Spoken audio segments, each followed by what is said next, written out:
Good morning, guys, and welcome out to Revolution. So we are going to continue going through the James White debate. So this should be the last video. So this is video 5, and this video is called Examining the Debate. Is the King James Version the best translation of the Bible? James White versus Doug Levesque. And so on the screen here, you can see we have a debate tomorrow. And so for our American audiences, this is live in 21 hours. So this is New York City time. Now, I've just sort of made New York City time a round figure, so Americans don't have to go to too much trouble to figure out the timing, especially for myself as well. Being in Australia, I was in a meeting the other day, and I actually finished doing one of these James White debate examination videos, and it must have been 2:30 in the morning, and our daylight savings kicked in at 3 o'clock. So I did all the math, worked it all out, and I think it was after 3 o'clock that I set my alarm. So I was, anyway, I got stuck in some sort of time loop, and it was, I had 5 people waiting for me, and I was an hour late to that. So it wasn't a good thing. So that's why sometimes it's, or most of the time, it's easier just to have New York City time, because most people I'm dealing with are in the United States. But at times I tricked myself. I didn't realize that daylight savings was that night. Sometimes that just happens. So this is coming up. So this is the debate. Revelation 16:5 should, Revelation 16:5 should have shall be rather than holy. So this is TurretinFan versus Nixon. So that's going to be an epic debate. So the 2 previous debates I've done on Revelation 16:5, they won't be as detailed as this. This is going to be very detailed. In the other Revelation 16:5 debates, they haven't really gone in depth, and oftentimes people are just overlooking material. They're not really dealing with anything of substance. And I think because Stephen Boyce went on this trail of like, the Ethiopic, the word of Lord, this, and just talked about 5 other irrelevant, or relevant, but not really pertaining to shall be. And then talked about Scrivener, then talked about the TR. Nearly everything he said was completely wrong. So I'm just there going, how can you answer something that's wrong, and prove it in such a small, I think I had 2.5 minutes most of the time to deal with what I was talking about. And so it was a very fruitless debate, really, when I look back at it, when I examine it, and nothing much came out of it except Stephen Boyce said a whole bunch of stuff that wasn't real and wasn't true. And then when I corrected it all, he just lost it. And so this debate will be a lot better than that. And I know TurretinFan, he's a good debate opponent. I've debated him a few times before on Easter, on Unicorn, and even just on the King James Version. And so we've been fine. We've been, we respect each other, even though we're on opposite sides of these issues. And we've got Dwayne Green is going to moderate that debate as well. So that's going to be fantastic. And so, yes, I'll be up early. So that's about 7 o'clock in the morning for me. As you can see, the little timer down here, it says April 20 at 7. So that's my time. But that's really the only, sometimes the I have to make things suitable for the American audience. And I understand like 95% of my audience is in the United States. And that's just probably because Australia doesn't have a huge population and there's not many Christians here, actually. So it's quite an atheistic country. So anyway, I'll enjoy that debate. Now we have in our previous video number 4, we just finished our closing statements, and now we're going into audience Q&A. So I'm thinking that we'll probably get this done in one video. I think we should be able to do that. So it's less than an hour. And I guess depending on what James White says, usually when James White is doing an opening statement or a closing statement, the fallacy meter is just going, like every 3 seconds. I feel like sometimes I'm just stopping it, starting it, stopping it, starting it all the way through. And then when the opponent's talking, I'm like, actually, I agree with that. I agree with that. Or I would word that a little bit different, but I agree with it. And it's mostly in agreement. But I have been critical of Levesque in a sense where not really critical in a sense where I'm being down on him, but constructive criticism, where I would say that he could have been a little bit more prepped on some of the TR arguments about the Book of Revelation, and also just the filibustering style of asking the questions. I don't think anyone likes that. And I think the thing is, if you get the audience offside with just, because a lot of people don't understand what's being said anyway. Like James White might understand, you might understand, I might understand, but the vast majority of people are there going, why is he just asked a question for 2 minutes? What's going, that's filibustering. And so that they, after a while, they don't care what you're saying. You're cringing, So I would just say things need to be summarized. Things need to be just more interactive with that Q&A section of time, because it did feel like it was like a big statement, and then sort of like, well, James White, do you disagree or do you agree, sort of thing, where I guess it just seemed a little bit different. But the thing is too, I don't really know if there's a limit. The moderator said after this, look, there's a 1 minute limit. But after Levesque had done this, and we sort of realized, oh, it's Levesque's turn, the questions are going to be asked, and everyone's going to cringe about it. James White picks up on this sort of stuff, and he's looking at the audience. He's going like this. He's being over dramatic, and this has been pointed out by many of White's debate opponents, that he does these theatrics. But the thing is, don't give him the ammunition to have to do that. Like, he's obviously going to milk this for everything it's worth. If you give him an inch, he'll take a mile. And so, unfortunately, Doug Levesque did give him, the reason to be like, and that's all part of the whole debate thing that James White does. To me, I'm just looking at the facts, the stats, the figures, what's being said, and I'm like, well, James White just said 4 major things that are wrong. And I just think that when James White feels like he's losing a debate, he does theatrics, he gets mad. And also what happens is he tries to teach others how to debate. Like, I've done so many of these debates. What you need to do is you need to do this and that. And so I guess if you're giving him ammunition, it's not going to work out well for you. He's just going to do theatrics. He's going to give you a lesson on how to do a debate. And the audience are going to go on his side because of that, because they don't want to hear someone ask a question that goes for 2 minutes either, because they're waiting.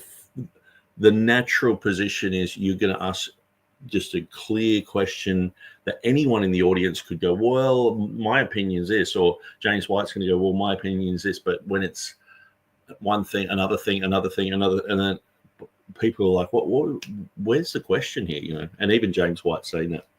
So that's a critique. But I guess that realistically, that's a critique of the debate style. And there should always just be like 1 minute limit, where it's like, okay, if you're going to ask a question, if you go for a minute, that's fine. So then the other side doesn't have the whole, putting your hands over your face and hiding your head and doing theatrics and all this stuff, because that doesn't make for a good debate. And so I thought I'd throw that in there as constructive criticism. It doesn't really take away from the actual debate, but it's just a debate methodology. I wouldn't filibust. It just doesn't look good. But sometimes we can overlook the strengths of Levesque. Sometimes when he was talking, I was saying, that is brilliant. That is amazing. That's really good. I'm glad he said that. So there were many, many times that I did that. And I guess it's a bit like with the Peter Van Cleek debate. I would have left the whole or was it the bell curve graph thing? I would have left that out. And say the Thomas Ross debate, if I was him, I would have made it ultimately clear that all the slides are just for information for those later on who want to pause things and see the documented information. But maybe he did do that and I missed it. And the thing is too, like I said last time when I was doing a bit of a constructive criticism, if you don't back these things up, they're like, where's that? You know, I remember, Ken Hovine, he was showing slides and people were like, you just showed a slide and it said like National Geographic, this and that. And he's like, look at this, look at that. I'm actually showing you all the details. The details are down the bottom of that. It shows you exactly what's happening. So sometimes you show too much, sometimes you show too little. You can never please everyone. But I think Levesque has actually done a very good job here. One thing I'm noticing is even some TR King James people can't tell when someone's done a good job. Say Jack Mormon, they're like, Jack Mormon lost that debate. And it's like, no, go back through it. He answered everything adequately. James White many times didn't even answer the question. He just talked about something else. And people thought that he was answering the question. So they're like, wow, he won. And here we're seeing James White just bring up topic after topic after topic that's been debunked. It's almost like saying, 1 + 1 = 3, 2 + 2 = 9. And he's just saying all these wrong things. And it's like, how many things can he say wrong? When does it get to the stage where we say, well, James White is a bad scholar because he's getting so many things wrong? But the problem is he won't listen to correction. He never does. I know that firsthand. I wrote a book about his Revelation 16:5 section in the King James only controversy, and he refused to take it. And I was thinking, okay, he didn't take that. Maybe I can send him a PDF of it. And he said he will never read that book, ever. And it's like, so when I critiqued him, I said, look, we found the reading shall be in an Ethiopic manuscript. And he did like 30 minutes, I think, of dividing line program about that, saying, how I was, I shouldn't be listened to, I'm dangerous and all this. And he didn't even know me at all. And then he said, well, what you need to do is read my book and read Jan Kran's. And so I had read both of them. And so I went back and looked at the relevant information about, conjectural emendation. And then I read through James White's book. And that's what my book is. It's a response to his book. So he said, well, do this. And so I'm doing it. And then he's like, I'm not going to even look at your response. And it's like, why? Well, why wouldn't you? It was just so strange. But this is the type of behavior that we see from James White. I can't figure it out. It's irrational. Apologists do this. I found Stephen Boyce when I was dealing with him. He was psychotic at me and just name calling and just throwing up dust in the air. And I'm like, is this usual? Because I'm not used to that. I come out of the world of atheism and I've become a Christian. Usually when I'm dealing with people who are labeled Christians, we're trying to get to truth, or we're trying to give the benefit of the doubt, and we're trying to work things out, not just fight against something and just demonize someone and put them down and say, no, that evidence doesn't exist. And I'm just not used to that. But in the arena of James White, it's next level. And that's why I get so frustrated when I'm watching him do debates, when I'm when I'm going through his books and things like that. I can't help myself but just say, who is this guy? And our American apologists, because so many people say, oh, the King James only controversy is amazing, it's a great book. I read through it and just see mistake after mistake after mistake after mistake, and I'm like, man, this is not that good. But then when you listen to James White and how toxic he is, and how mistaken he is, but he's so assertive on these things, it's like, man, what a poor state of apologetics, that people are this wrong. And this is the guru. This is the guy who people run to for the answers for anti-King James material. And all he really does is look at the lowest of low-hanging fruit and say everyone's the same as that. It's like me going to Calvinism and saying, well, Westboro Baptists who hold up the sign saying God hates fags, and, well, that James White's a Calvinist. They're all the same. Birds of a feather flock together, and just use the same argumentation. That's what James White does, and it's really annoying. And the thing is, what I find is probably like 40% of what I have to deal with are just people who go, you know, it's like you say you're against some sort of pseudoscience, and people are, oh, so you're a flat earther, are you? And it's like, what? Do I have to really deal with this moronic, low-level, scraping the bottom of the barrel, character assassination? Yeah, dealing basically a list of fallacies. When I hear James White speak, I'm just, the fallacy alert ringer is just going ding, ding, ding, ding. And in personal interaction with him, it was the same. He was just like, I'm so far above you that anything you say is just like a little toddler trying to do algebra. You know nothing, and you never will know anything. And in fact, I won't even acknowledge who you are, anything about you. You're zero. And that's the type of attitude you get from this guy. It's just absolute pride. But he spent so much time demonizing me and demonizing, you know, Jeff Riddle and Robert Trullo and pretty much everyone who's a TR person, that if you start actually defending yourself against him, all of his fans get upset. This is one of the amazing things. It's a bit like a schoolyard bully coming and punching you in the head. And finally, you just get over it. And you're like, hey, you're a bully. And everyone's like, hey, look at him. Look, he's yelling out. This guy's yelling out. Do you realize that?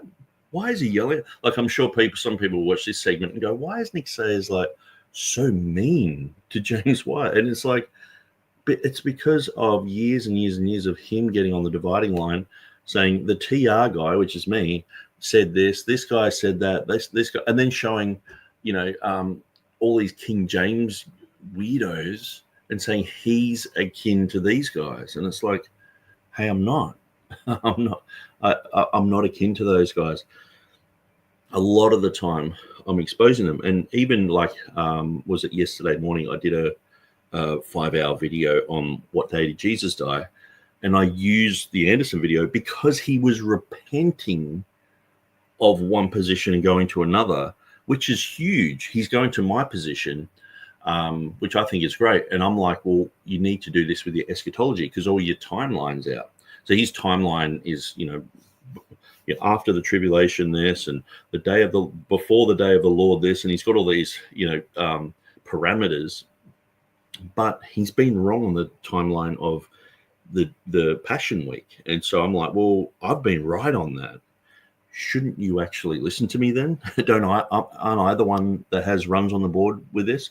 So that's why I went through his material. Not that I'm advocating for him or promoting him or anything. Because I was thinking that halfway through, like, are people thinking that I'm advocating for this guy? So I'm definitely not. I've done videos on him, like, you know, recently about what all that's happened with his wife and children and stuff like that. But anyway, let's get into this. So we have Helg is in the house saying, hey all, and God bless and happy Good Friday from Norway. Living the dream. Following Truth LJ says, peace Nick and all. Raquette just jumped in and said, what do they mean by translation? Or should it be, what is the best manuscript? Well, I guess translations are based upon printed Greek editions. And so that then they're made up of manuscripts, plural. So manuscripts, everyone uses manuscripts. The thing is, James White and his crew, the critical text guys, usually use two manuscripts, Vaticanus and Sinaiticus, where pretty much everything else is the majority text. When I say pretty much, there might be about 50 other manuscripts that you can get a little reading here and there that back up maybe Vaticanus and Sinaiticus. Codex Alexandrinus, for example, you might get a few Revelation readings from there. But the vast majority of manuscripts are the majority text. That's what they're labeled as. That's what they're named today. And so, and they back up the Textus Receptus, the Byzantine text. Now, every now and then we have a minority reading, but not like what they have. They, for every 20 minority readings that they have, we might have one. And so, but that's usually what they focus on is, oh, this only has they all of a sudden become majority text advocates. It's so strange. This is the way that they're taught to debate. But yeah, so I guess this is really talking about a translation issue. There are different tiers. If you said, is the King James the best, or is the Textus Receptus the best Greek text to translate a Bible from, that would be a different level of argument. But they do seem to go there anyway. And they're talking about manuscripts and Westcott and Horton and the rest of it. A. Hannah says, Shalom, guys and girls. Merry Good Friday, grace and peace. So let's jump straight into this.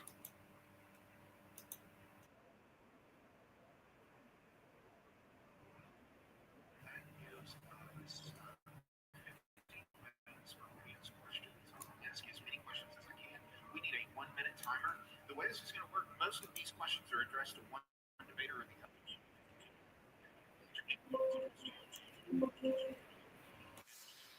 So I think his mic is low because when the other guys jump on it, it does jump up. But I'll turn it up a little bit.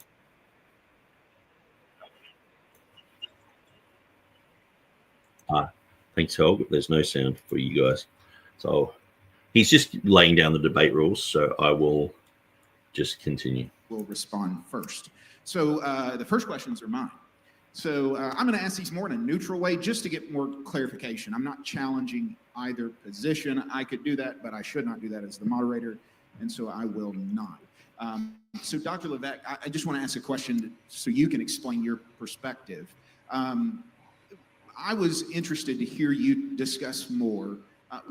How do you view the progression of the King James version and the editions of it from 1611 to 1769, and would you identify one? I don't know why it's doing that. Okay, would you identify one specific edition of the King James version as the inspired Word of God? How do you view it? I say preserved Word of God, number one. I think I explained that inspiration, the other end is preservation. It's not double inspiration. There's just the fruit of inspiration, okay? So I think I've explained that already. And that's good to clarify those type of things. I've tried to, and I did that with the particular word. But 1611, whether it was May 2nd or May 3rd, whenever the first one was printed, the second edition had printing errors. The next edition had printing errors. They tried to go to the Cordio. It had errors in it. And so you constantly had this seed of errors. That's why I say, the devil gets to say man is imperfect in his transmission of the thing. And so there's always going to be that sort of thing. And particularly there was multiple people printing. There was some problems.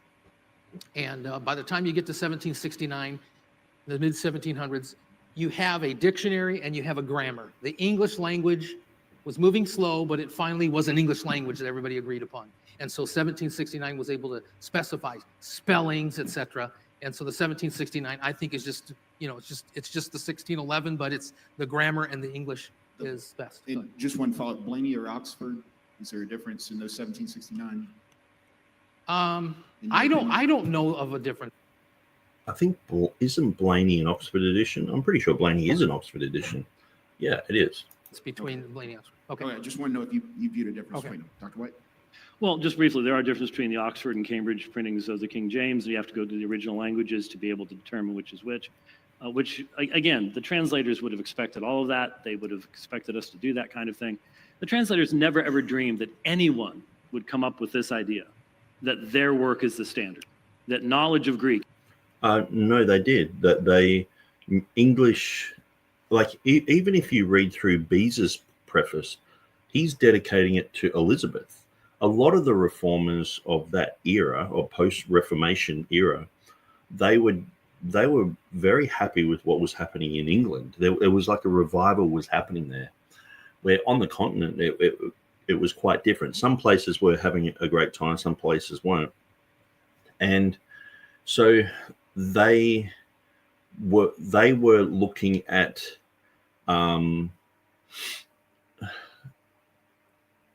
so that they were looking at a church which they felt was becoming more and more orthodox, and it was coming, out of that whole Roman Catholic system.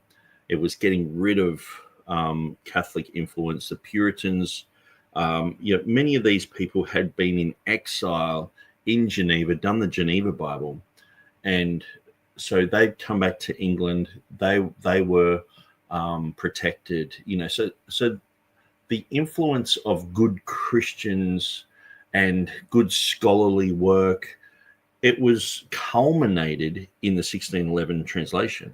So it wasn't like these guys just thought, their translation would just be for, just a small thing. Like even when the Statenvertaling was done, they were to do it on the same principles as the King James translators. It became a standard. And so the Bible societies used the King James as a standard.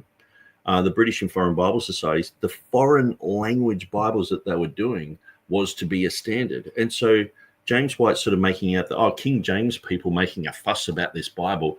The translators never would have known that. Well, they said out of all these good ones, they made one principal good one.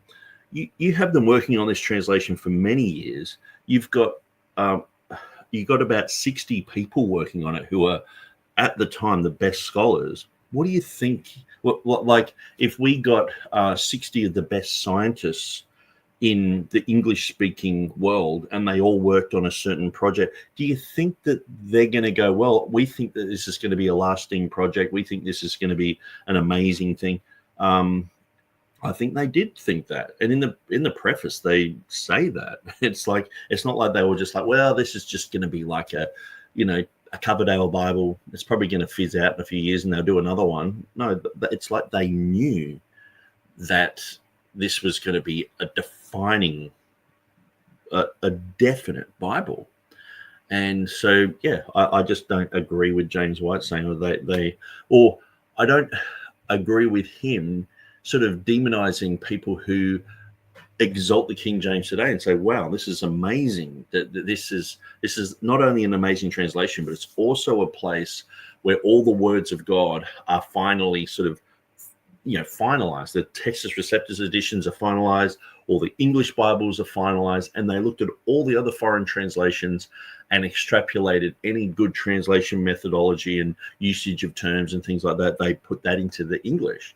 And so it's an amazing feat.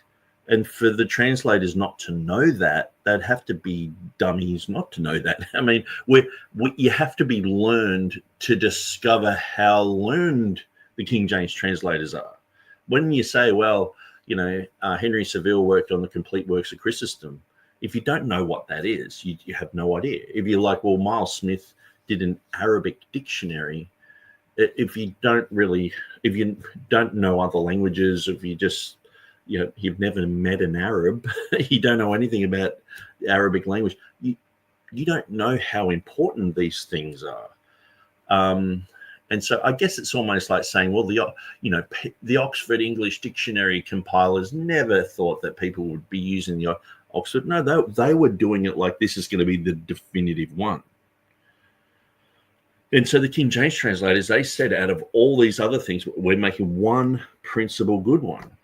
And so now he's saying, well, people, 400 years later, 420 years later, whatever, 414 years later, they're silly because, King James guys, they just sort of did this work and went on with their lives. And why are we so caught up in it? And it's like, well, why did the Bible societies get caught up in it?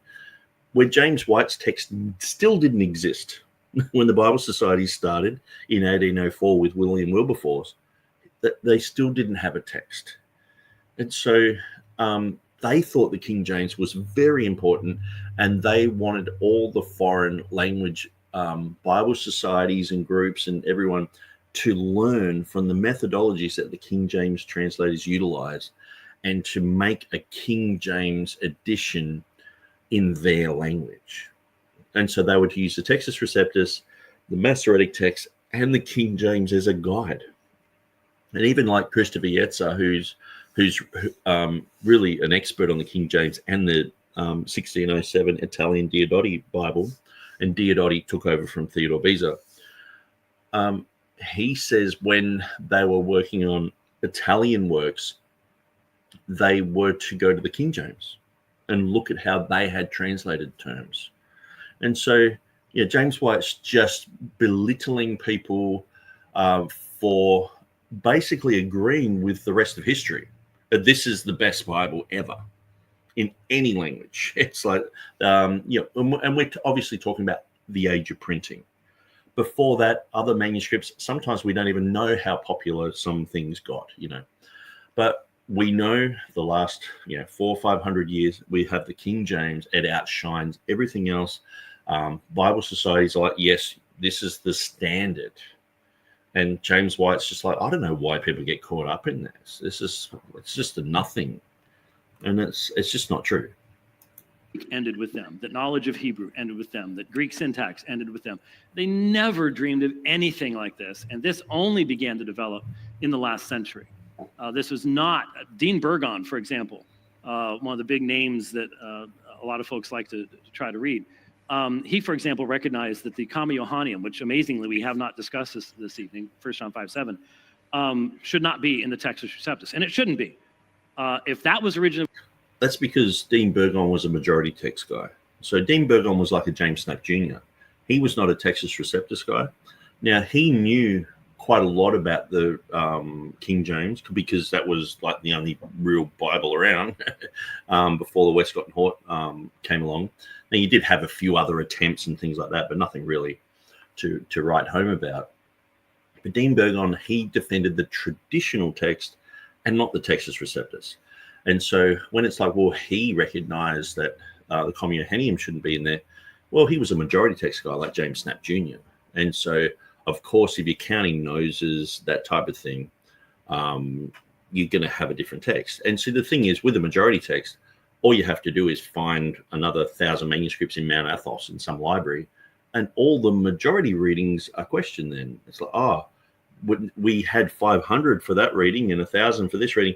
Now they're half, or one's overtaken the other. So we have to get rid of that reading now and all this stuff. So going with the majority, it's flimsy. It's on extant manuscripts that we got in our hands. Many times you can show them where in margins and annotations, people are saying, hey, I've got this manuscript here, but there's not that much interest in that. They're interested in what's available today. And so much has been destroyed that we're just left with crumbs. And you're not left with the whole substance of the manuscript tradition, where James White and others try to make out that, well, we've got so much more. We're getting, the thing is, with manuscripts, you're getting less and less and less and less every year, okay? Just because, and the thing is, too, just because you find, like in a Greek monastery, there's, 100 copies of like Luke, they might have that same one error in it. You know what I mean? So it's not really, and James White is not interested in the majority at all. One little bit. He for the last 12 verses of Mark, he goes to Vaticanus and Sinaiticus, 2 manuscripts, and he throws out the whole entire majority. Throws it under the bus. He's not interested in it. And he's only interested when there's someone who's defending something, or there's a TR reading and it has a minority in a Greek today, where you can look back and people were saying, oh, well, it was found in this manuscript, this manuscript, this manuscript. And they're like, well, where are those today? They're not around today. So they're lying, or they're idiots, or they made a mistake. They make up all these stories about stuff. But Dean Burgon, respectable scholar, but at the end of the day, he was not defending the Textus Receptus and clearly said so. So that's one of the things with D.A. Waite, like he started the Dean Burgon Society. And I listened to most of D.A. Waite's material. For probably the last 10 years, I haven't. But before that, I would listen to one or two of D.A. Waite's teachings probably every day. Some of them were so good, I would listen over and over and over and over and over, because they were gold coming against Textus Receptus issues. Coming against critical text issues and defending the Textus Receptus. Now, I think it's unfortunate that he named his society the Dean Burgon Society, because Dean Burgon wasn't a TR guy. It's a bit like saying, like in 100 years, someone saying, oh, the James Snap Society. You know, it's like, nah, you know, I don't think that, James Snap is a good advocate for our position. He's actually against our position. And so when it's like Dean Burgon doesn't advocate for this, well, Dean Burgon, if James White's going to use Dean Burgon as a standard, I mean, he defended the last 12 verses of Mark very adequately, like James Snap does. And one of the things is, why won't James White debate James Snap Jr. or Maurice Robinson on these issues, or Dwayne Green, or you'd think that James White would be looking for opponents so he could defend the text like, I believe these, but he actually, I don't think he actually thoroughly believes it. He's debated Jeff Riddle on it, and when you go through that debate, or the two debates that they had, he got absolutely creamed. So I don't think that he wants to do that again to make an embarrassment of himself. I'll debate James White on 1 John 5:7, easily show the grammatical issues, the Latin issues. It's in 95% of the Latin. So if he wants to talk about majority manuscripts, it's not a conjectural limitation. It's in manuscripts. And many times these manuscripts, the numbers are fudged. Codex Montfortianus is often called Codex Britannicus, where it's not. It's not the same manuscript. These are completely different. But and all you have to do is go through Erasmus's annotations, and you can see he types the thing out.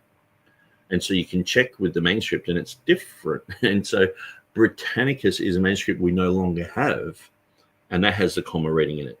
Codex Montfortianus is not that manuscript, but it's actually another witness to the comma. So there is a lot of evidence for the comma, and I'm going to be, next weekend, I'm getting interviewed with 4 others. And so there's 6 of us all up, and we are defending the comma. And a guy's going to make a bit of a documentary on it. Not like a documentary, but it's going to be still an interview. But I think apparently we're going to do 2 videos. So they're going to be quite lengthy. We're just going to be talking about the comma. So I'm going to be talking about the grammatical issues, and we're going to be talking, I'm going to be talking about the history of the debate of the comma. So it's going to be very interesting, because a lot of people don't know. They just go, oh, well, here's the only thing you should look at is Greek evidence. Where if we did that with every instance, why isn't James White only looking at the Greek evidence when it comes to last 12 verses of Mark? Well, Vaticanus and Sinaiticus, they were, one was abandoned. It was just missing, lost in time. The other one was, in a library, and no one really cared much about it. Erasmus looked at it and said, it's rubbish. And now they're the best. And that's why he deletes those 12 verses there, 12 verses in John, the woman caught in adultery. How many verses? I remember one guy said it was 237 verses that James White places doubt on. Now, Taylor DeSoto asked me, where'd you get that number? And I just heard it from somewhere. And I was like, actually, I can't really defend that. So I went through and I added up like the 24 verses, last 12 verses of Mark. The Commiahenium is 25. And I went through a whole bunch, and there were lots. And then when you get just singular words that he's like, no, that's wrong, that's wrong, that's wrong, it does add up. And it was getting into the hundreds. And I was like, yeah, I'd say definitely over 200. I'll let James White finish his thought and answer this question, and then I'll go through some of the comments. Written by John. We have no idea what the New Testament originally read. It's corrupt beyond any possibility of rescue. So, read the history, and you'll find these things out for yourself. So the next. Okay. So, Help said there's no sound. Thanks for that. Hannah said, I thought Blaney was Cambridge, but could be mistaken. I'm pretty sure Blaney, Oxford. forward. In fact, I'm pretty confident in that. Blaney, Oxford, KJV. Yeah, the KJV 1769 Oxford Blaney edition. So that's what first came up. It seems like that is the edition there. That would be interesting, actually. I'd love to put every edition of the King James on my website, like side by side, so we could look at italics, we could look at when changes were introduced and things like that. So yeah, this looks like the Blaney edition, but it's definitely at Oxford.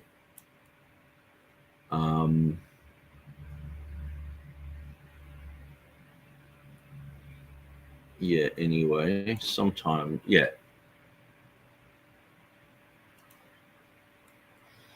Yeah, I'm pretty sure. Maybe the King James Wikipedia article. Oh, yeah, King James Bible, Oxford, 1769. So it looks like it's just a standard thing. Cambridge text concerning the Blaney edition. And then because the Cambridge text, obviously Oxford and Cambridge are different places, they were both involved in the translation. But yeah, I'm pretty certain. So Eric S says, hello, everyone. Cali weather is very strange, at least in my area. Look forward to the debate tomorrow. Rekhet says, peace and blessings be with you. A. Hannah says, all the best scientists have us a pandemic called COVID-19. Yeah, or gave us a pandemic. Yeah. Calvin says, the Blaney edition was standardized at Oxford and is distinct from the Cambridge edition of 1762. Okay, very interesting. I used the 1762 Cambridge edition. Okay. Thanks. On my phone, I don't have any computer to look up. Following Truth says, James White appealing to Burgon, so hypocritical. He doesn't agree with 90% of the time with Burgon. Yeah. James White is a cherry picker. Aaron says, I use the 1833 replica of the 1611. Only difference to my knowledge is that it's printed in a Roman type font. Following Truth LJ says, James White debates those he feels that can give him the most exposure. Calvin says, I brought a 1611 replica on its 400th anniversary, but have never used it. I say never, but I've tried to read it a few times. Gothic font throws me off. I use the 1611 online, and I've gotten used to reading the Gothic font, and it's quite interesting to go through. But I did have a Nelson one. I think it was a 1982 edition of the King James, and it was just like in Roman font with proper italics and things like that. But it had all this 1611 spelling and everything. And like with probably about 10 of my books, I have someone say, hey, can I just borrow this? Can I look at this? And then you just never see it again. Then you forget who you lent it to, and it's just gone. So A. Hannah says, it does take something to get used to, the font. A. Hannah says, LJ, it is about preserving and growing the James White brand. Okay, so let's continue. Question that I'm going to ask of Dr. White. You said something that really caught my attention, and so. Well, I'm glad, because you look like you were getting a little tired there. What you said was, you noted, other than that excellent bow tie you're wearing, you noted. You couldn't wear one of these bow ties. I do have some bow ties. I just didn't want to steal your thunder tonight. Oh yeah, sure. So, okay, so you noted that. Let me ask it this way: Was Scrivener working with presuppositions similar to the modern King James only perspective by choosing the Greek textual variant, which agrees with the King James version, rather than textual criticism? I know Dr. White understands my question. Let me try to explain it. Was Scrivener operating like a modern King James onlyist by choosing the Greek textual variant, which agreed with the King James? I'm good? Okay.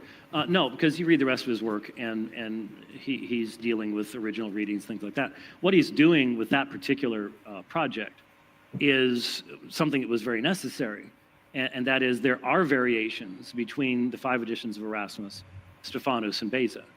And so he produces a Greek text that reflects the decisions that were made by the King James translators. And of course, it would have been different King James translators. They didn't all work on the same parts of the New Testament at that time.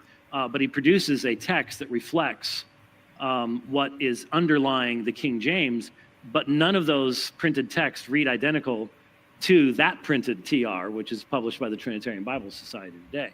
In fact, there's no manuscript in the world that reads that way. No, notice there's no manuscript in the world that reads that way. Well, there's no manuscript in the world that reads the way of any printed Greek text. Every Greek text is eclectic. The majority text is eclectic. I mean, they don't just get Vaticanus and just go, let's just print that. I mean, they have, I think it was like 4 years ago, I actually was going to be part of that. I think they found out who I was and went, sorry, we don't need you. They were really excited that I was going to be on board. And then they're like, sorry, we can't use you. They must have done a Google search. But, yeah, no man. So what's he saying? It's a bit like saying, well, no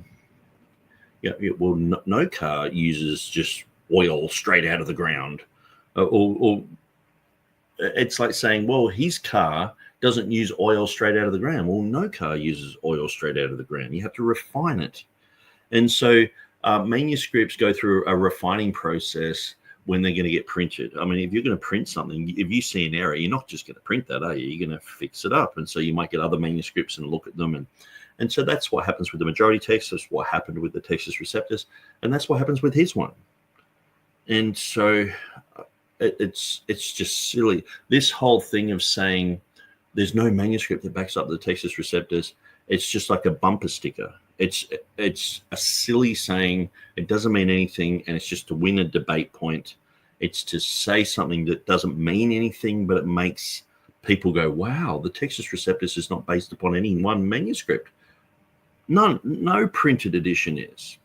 And so, even if there was a manuscript that backed up the Textus Receptus, like all the way through, and one word was different, they would focus on that one word. That's just the type of thing that I've seen James White do.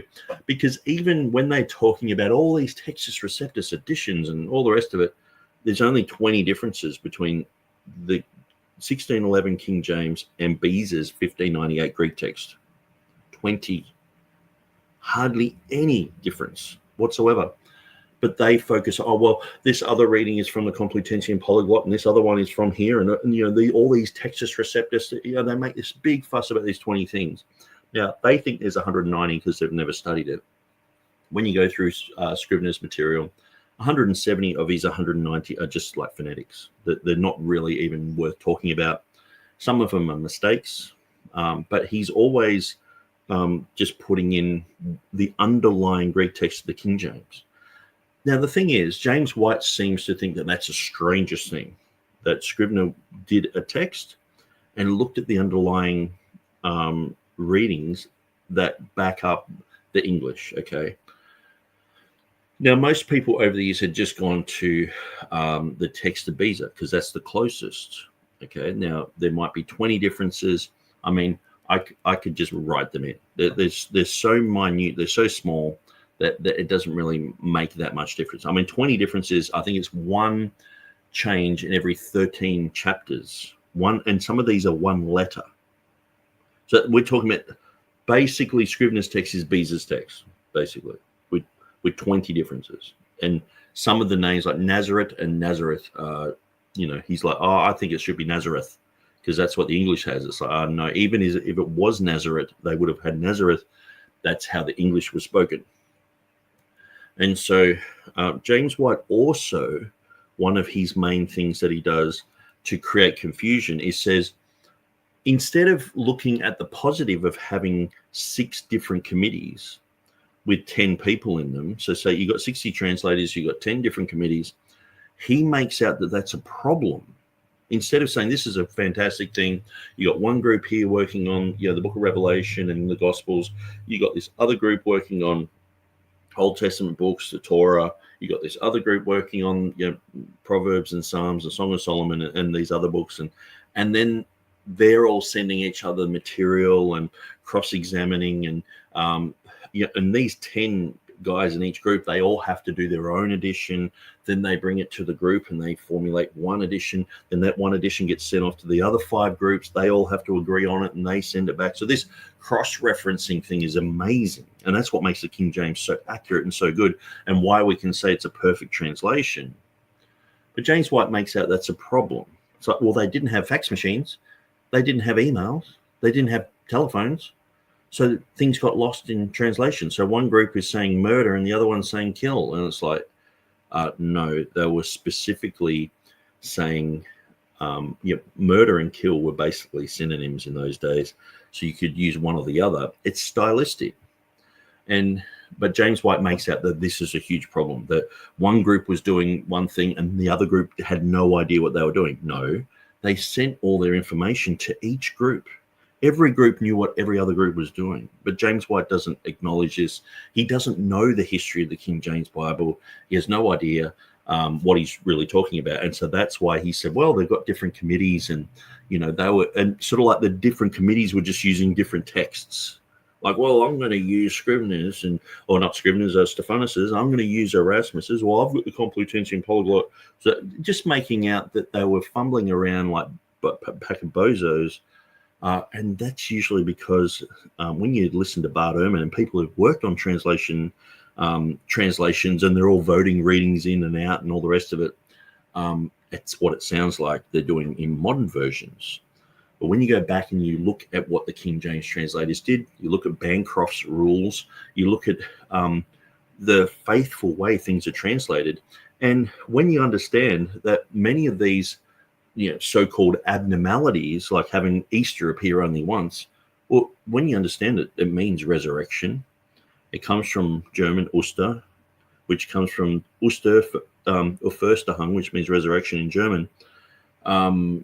The King James translators knew this. They had 2 words, Passover and Easter, so they put Easter once in the only place where it's warranted, where the Christians would have been celebrating a Pascha, a Passover thing, but not killing the lamb.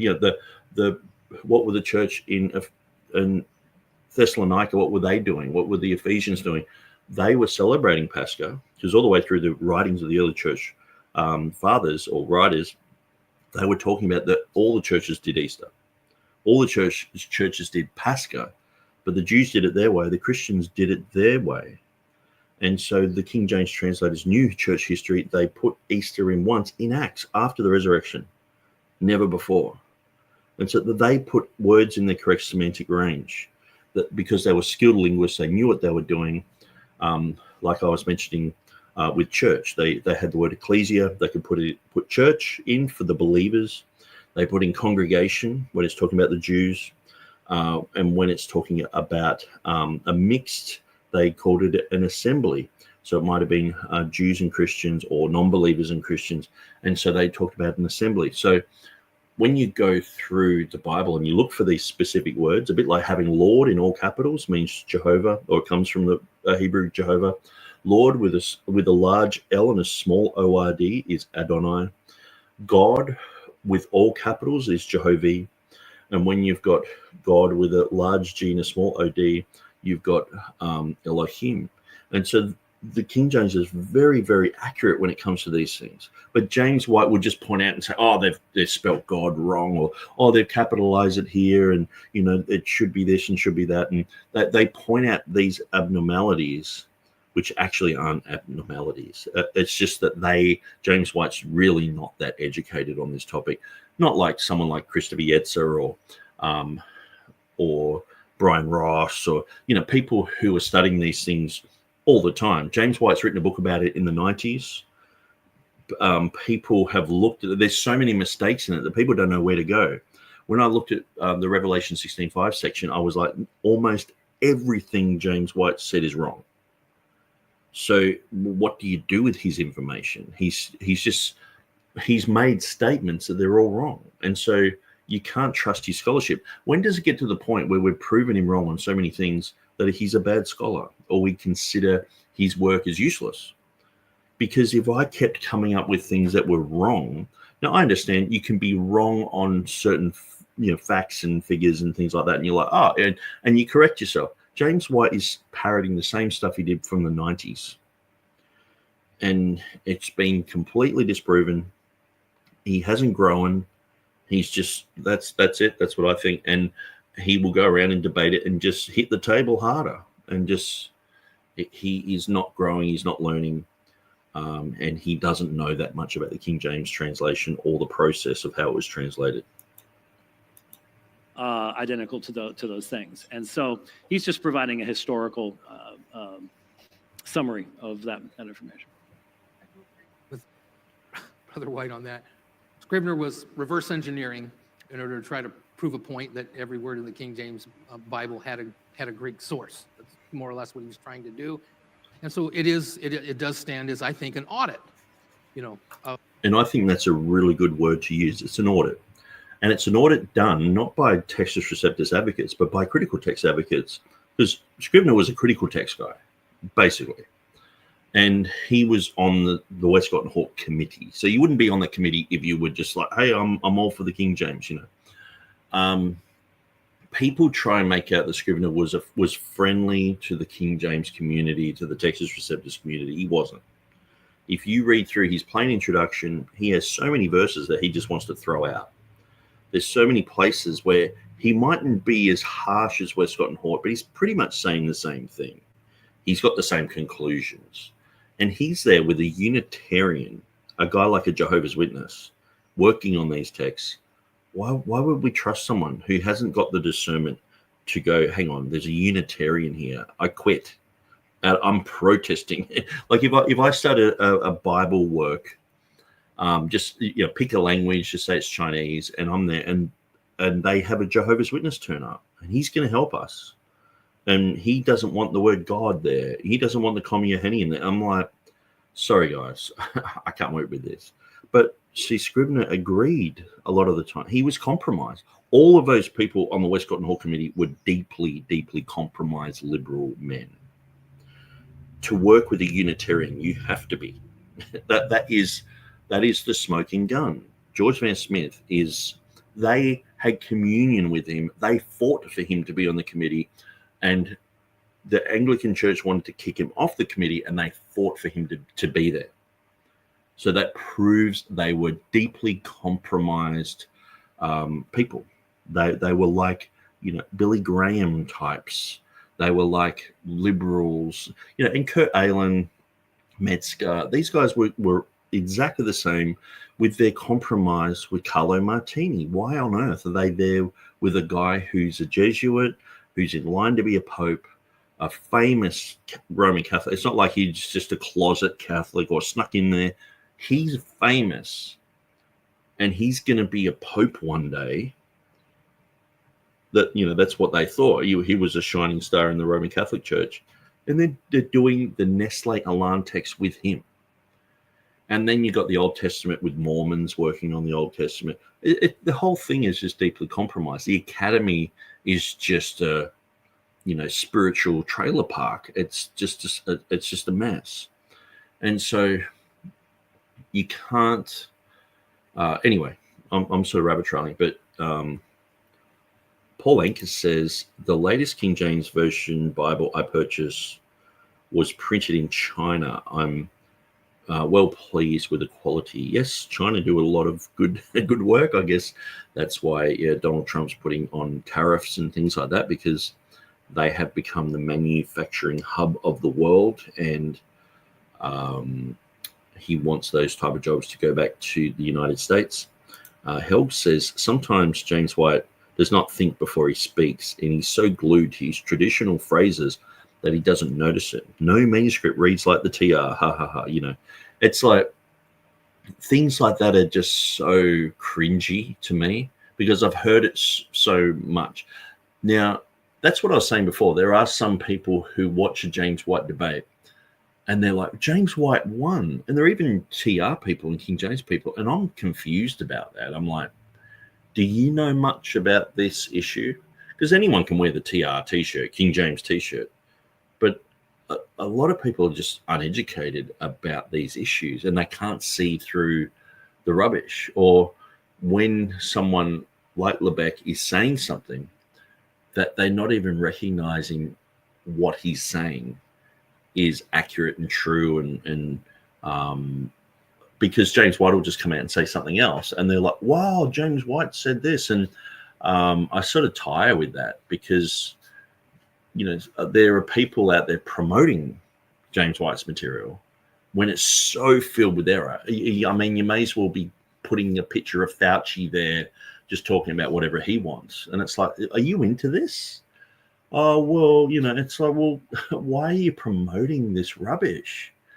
But what I'm realizing is some people, they've actually been duped by Ruckman, Ripplinger, these other people, and they see the error of those people, which I've always pointed out. And even the Dean Burgon Society did so many articles against Ruckman, against Ripplinger, against Gipp, and that type of thing. So you can never say they're the same groups. They've always been against each other. Even Ruckman would be like, oh, D.A. Wait, there's always been this, hyper King James only group that just come against anyone who even looks at like Greek and stuff like that. It's so strange.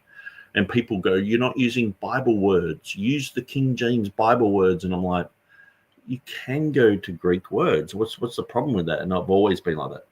But now it seems like we're all sort of put under this one umbrella of like Ruckman by the King James crowds, because I'm used to the critical text guys doing that, but now we're sort of being put under that by the King James crowd. Like, and I'm like, I've never had anything to do with you guys.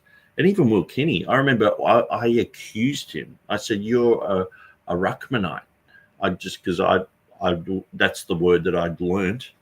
And I was a New King James guy, I guess like Dwayne Green sort of thing. And I'm like, actually, no, he's a majority text using a New King James, where I was like a TR guy using the New King James.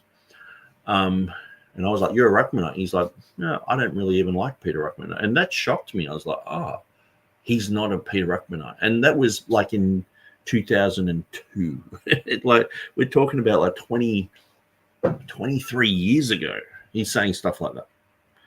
And I'm like, wow, he's saying he's not a Ruckmanite. I'm like, well, what about Sam Gipp? And yeah, sometimes he says things right, sometimes he doesn't. What about this and that, and he's like, well, I've read this and I've read that, and some of the stuff's true, but some of it's rubbish. I'm like, okay. Just like you'd read James White and go, some of it's true, some of it's rubbish. Well, most of it's rubbish. Anyway, let's continue. Of that. And so I do think that some of our King James folks probably hold on to that particular translation, a little too much. But it does provide us a good audit that has good analysis in it of those different particular readings where they had to find where it came from. Very, very good, precise summation of Scrivener's text. So he's saying, some people, they cling to this a bit too much. And he's saying, but it's a good audit. And Westcott and Hort had to put the audit out there to show people where their Greek text differed. So they could have just put Beza's text there, but then those 20 places wouldn't have been shown. Those 20 differences between Beza's and the King James, it would have confused the issue. So they had to make the exact underlying Greek of the King James. Now, had the King James translators done this when they did their English Bible, it would have saved a lot of problems, but they didn't deem it necessary because Beza's was so close. It would have been plagiarism pretty much. But they there was enough difference to go, okay, it's a different edition of a TR. It's 20 differences. Scrivener says 190. Most of those are phonetic, not then untranslatable, I should say. So 20 differences, okay. But if I got a microphone, if I went in the DeLorean, went back to 1881, got a microphone and said to Scrivener, where is the text the King James translators used? They would have said, well, they used a text. They basically used Beza, but they amended their text, and he would say in 190 places. And if I said, okay, which ones of these are translatable, he would have a different number. I don't think Scrivener was that good at Greek. When I go through and I can poke holes in his Greek, I'm like, I'm not that great. And so if you're making this mistake and I can see it, surely you should know that, you know. And so I think because he's a step above most people, people think he's fantastic.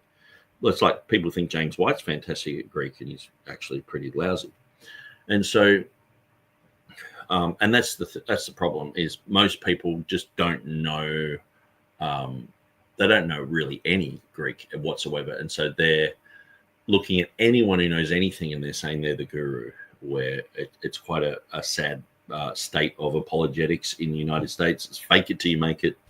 Just pronounce that you're an expert in Greek because you've learned the alphabet, and then, you know, through the years pick up a word here and there.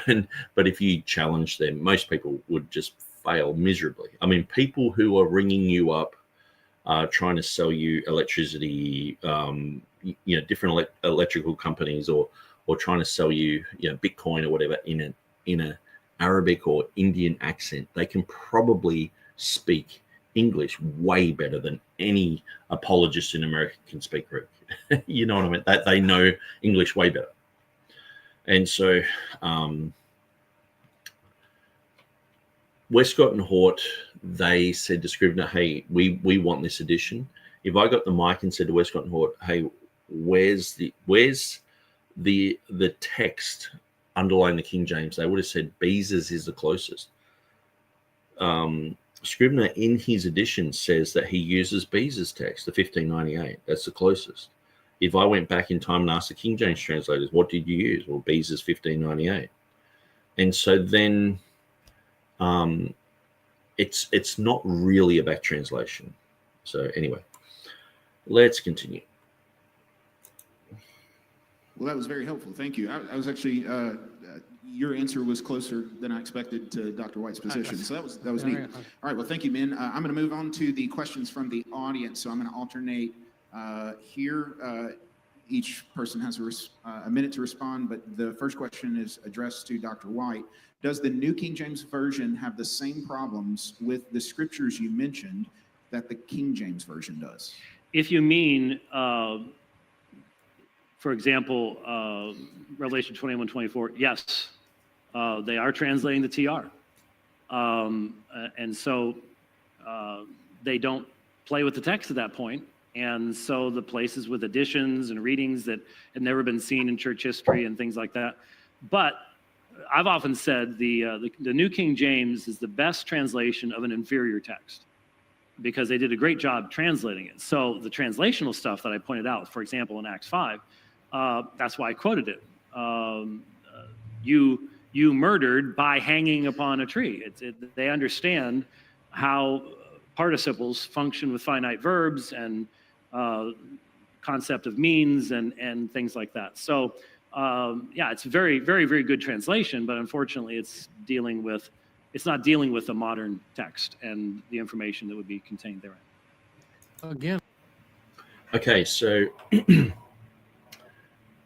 he's still using Revelation 20, 21, 24 and saying there's no evidence for that when people on the Textus Receptus Academy just did some Google searching, found manuscript evidence of it, and so proved James White wrong instantly, like usual, like we did with Ephesians 3:9, like I've done with Revelation 16:5. What he's saying is just wrong. And so but this is his new one that he's sort of saying, well, this is the one that I'm going to say there's no evidence for, and he's ringing that bell, and then we just go, oh, Google, and then just type in, the reading or type it in Greek, and it's like, oh, there it is. We're finding these manuscripts. So he's like, no one's ever seen this before, and he makes these type of claims. We prove that people have seen these readings before. And then he just, says, well, you're Peter Ruckman, aren't you? You're Gail Riplinger, you're Sam Gipp. And it's just like, whatever, dude. But as far as the New King James, he's saying, it's a good translation of a poor text. Okay, so isn't it amazing? Like Mark Ward promotes James White, but Mark Ward's like, no, just go to the New King James, go to the New King, or like all the time, like, but James White's not saying that, is he? He's saying no, it's an inferior text. It's pretty much rubbish. Our one's superior. You should go with our one. And obviously there are salesmen for that text. And they're saying it's a better text. Don't go with the older one. Don't go even with the New King James. Just go with, and he's talking about a translational issue in Acts chapter 5 about murdered or killed and hanged on a tree. And clearly, I mean, it's not a chronological sequence. It's very clear that it's referring back to cursed is everyone that hangs on a tree. It's not talking about the chronological sequence that they killed him and then they put him up on the tree. Like, no one reads it that way until someone like James White goes, see, look, you should read it that way. And you're like, oh, I guess it's a mistake. But if you actually just read through that, you wouldn't naturally get that type of thing. You just go, whom they killed and hanged on a tree. Jesus died on the cross for your sin, and he conquered death, and he set the captives free, and he did this, and he did, and there's a whole bunch of things. But you wouldn't go, oh, chronological order.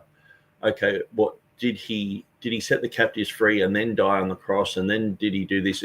No, it's all inclusive. It's part of what happened by dying. When they killed him, cursed is everyone who hangs on a tree. He fulfilled that prophecy. He was cursed. He became a curse for us, this type of thing. Talks about it in Galatians. But, we've gone through that through this debate because that's one of his main things that he's talked about. But, yeah, so James White's just still clinging on to those issues. But the New King James says, whom they killed by hanging on a tree.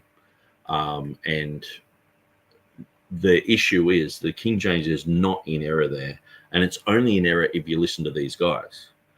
Many times they're just emphasizing a certain way to read it, and it's like, because I thought that it was a legitimate error, and in the 2023 edition, I've gone through when I first started working on updating English, that was one where I thought, well, let's just change that. Let's amend that. And then reading through the KJV Today article, reading through things online, chatting about this on the Textus Receptus Academy, on the Textus Receptus group that we have on Facebook.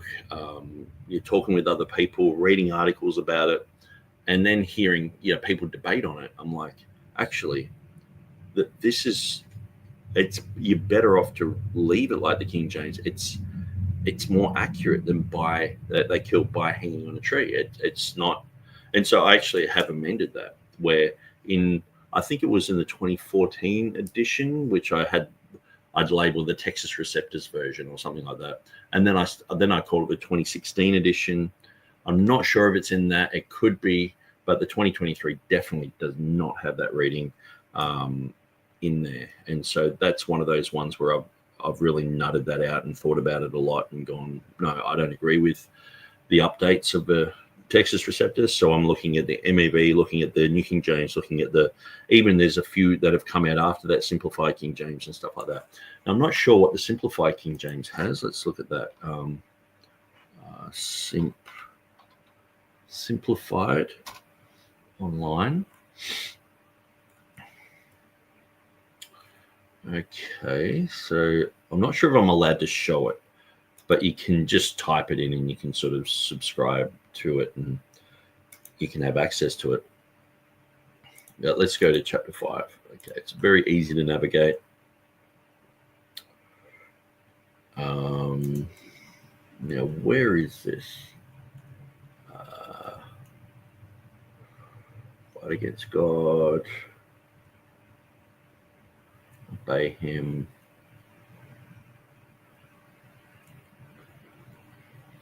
I'll have to just quickly search for it. Killed, hung on a tree.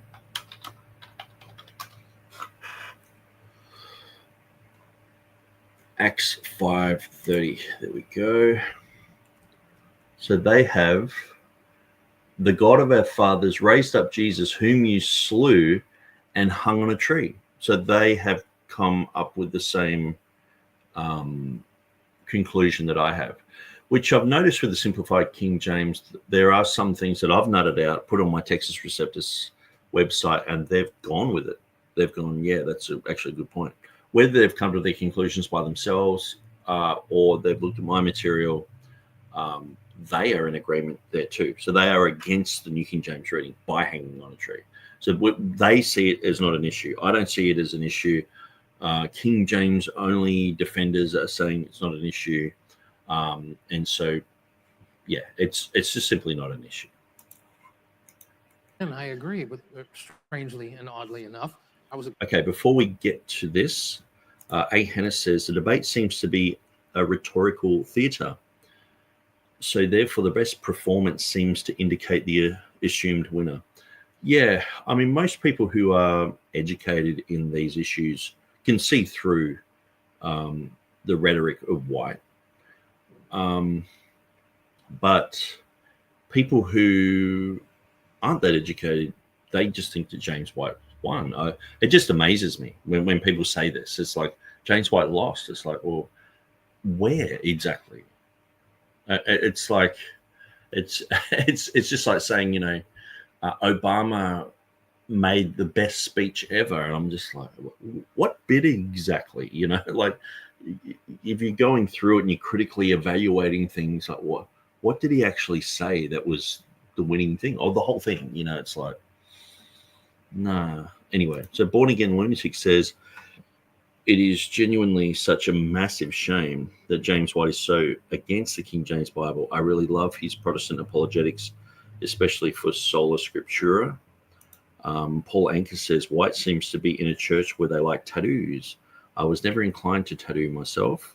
I mean, the whole thing about tattoos, I mean, just as much as you can eat prawns today, where they're forbidden in the Old Testament, tattoos are a thing like that. That's my theology. So I'm not against them, but I think there are people, sometimes it can make people sort of stumble, but then it's sort of like, well, if I'm eating pork, does that make you stumble? You just get to the point where you're like, well, you just have to grow, you know, sort of thing. Yeah, I mean, the whole thing of them getting tattoos, smoking cigars, and then drinking, like James White says that he drinks every night before he goes to bed. And it's like, well, why? Well, why would you do that? And yeah, I'm against drinking. I don't think it's warranted. To me, it's just like having a joint. You know, I've done both. I've smoked marijuana.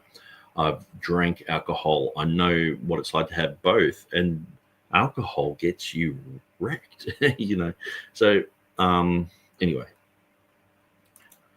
I was a regular viewer of The Dividing Line, but not so much lately. Yeah, I guess when James White started pulling me over the coals in 2015 when I was in Pakistan, saying I was wasting my time with the Pakistani Bible translation, etc., based on the Textus Receptus, and all that, you know, discouraging the work that if 100 years before they would have clapped and cheered and said that's amazing. But, you know, nowadays that's just the worst thing you can possibly do, because they've got the new ShamWow latest and greatest text that's based upon Unitarians and Jesuits. But yeah, I used to listen to The Dividing Line, and I'm not a Calvinist, but I did enjoy some of what he was saying, because it would just, some things some people bring up that you've never thought about. You're like, okay, that's interesting. But like he would talk about church history and stuff like that, which I found interesting. But then when he talked about textual criticism, I would go through it, and that would cause me to study things, because he kept just saying things over and over as if they were true. So I'd study them, and then I'd challenge those things. And I guess that's why I know so much about James White's position today and how flawed it is, because I know it. I know his position. It's like with Mark Ward. I've gone through so many of his videos. I know what he's going to, I can finish his sentence. But I know where he's wrong. I know that even though sometimes he'll say a whole bunch of true things, then he'll just say some weasel words here, poison the well here, slander someone here, and just do that right at the end of the video. And you're like, oh, yeah, he's just demonized everyone who follows the Textus Receptus, or he's just said some claim like the Textus Receptus and the critical text are the same. Where James White doesn't think that, does he? So, yeah, these guys are salesmen. Yeah, he was a salesman for Logos Bible Software, and now that he's running his own YouTube channel, he gets sponsored by Logos. So it's sort of just a roundabout way. He's still getting money from these guys. And James White's always, had his finger in that pie, and his bestseller is the King James Only controversy. So he's not just going to turn around and say, oh, I'm wrong here and there. He's probably going to bring out a new edition soon with a whole bunch of CBGM stuff in there, but I don't think he can be bothered. And seriously, I don't think that he knows, like his arguments in the 90s, people didn't know anything before the internet. So people are just like, yeah, James White's correct. And I remember being in the 90s, I was in Papua New Guinea and I'm looking at a friend of mine's bookshelf and he had the King James Only controversy, and I just kept going through it. And I'm like, and it just caused me to question lots and lots of things, to study. And then the next year when I went to New Guinea, I brought a whole bunch of Trinitarian Bible Society material. And I was like, have you ever seen this? And he was like, wow, that's interesting. But I don't think he'd actually read James White stuff. He just had it on his shelf and just sort of said that he read it. Because I was saying things, he's like, yeah, it's pretty much the same thing. I'm like, no, these are like different schools of thought. That they're at loggerheads, and so, but I started to realize that everything that James White was saying that there was good answers for this, and so, and that's why I started looking at things like Easter, Revelation 16:5, like later on, because these seem to be left unanswered or not answered adequately, and so anyway. Sifted Sands says, hello, and God bless everyone who is watching right now. Thanks, Sifted. Born Again Lunatic says, also, I watched most of the interview you had with Tim from AVBTM. That was a wonderful interview you had with him. Yeah, Tim, he's a good guy. He is a pre-trib guy, a King James guy, and we had a great chat. And so that was great. Sifted Sands, Lord bless you too, brother. Aaron Cersei says, my only gripe with preachers using the Greek is when they use it to correct the Bible. Ironically, I only see preachers that use the other versions do this. Yeah, I know, like, say someone like D.A. Waite, he would do a Bible study and say, okay, well, like say the word study, spedalzo, he would say, okay, spedalzo, and he would go through and read all the verses where spedalzo appeared. So in almost all of them, it's to do with diligence and to do with working hard and all this sort of stuff. So he would go through that. But then when you get to spedalzo, explaining it, saying, well, this is rightly dividing the word of truth. So it's a scholarly pursuit. It's not you're working hard, running around. So that's why it's study. Study is a diligence of the mind. It's rightly dividing the word of truth, so it backs that up. And you don't have just be diligent to show yourself approved to God. It's a diligence of the mind. And so in English, we have specific words for specific things. So study is the perfect word there. And so he would say that type of thing. And I would really appreciate his studies, because what he would do is not just go through like a Strong's Concordance thing where you're just looking at an English word. He would do that, but then he would go through the Greek, and he would say, okay, well, what does, Erkomenos, is to come? Where does that start? Where does it finish? So he would go through looking at all those words and explaining the meaning. And usually when you're explaining how it's being translated in the King James, it's the best translation we have. So it's accurate. And so you're not looking at something that's just throwing you a curveball, because some of these translations just have a curveball. And you're left there going, well, why is it so different? But the King James is very uniform. And if there is a difference, there's a real good, valid reason. The context is different or whatever. And so DA Waite was very good at that, and I appreciate that type of study. But yeah, oftentimes you hear a sermon and people say, well, it shouldn't say hope here, it should say faith, or it's someone made a mistake, King James guys made a mistake, it should say this, and usually that is an alarm bell saying this person knows nothing. This person knows nothing about that topic, absolutely nothing. That they've just heard some rubbish about it, that it's a mistake. They've run with that, and without even going into all the details of it, I just know instinctively they know nothing. and it's because there are certain things that after a while you give the benefit of the doubt for. If you know someone if you ask them a question, they're always going to give you the right answer.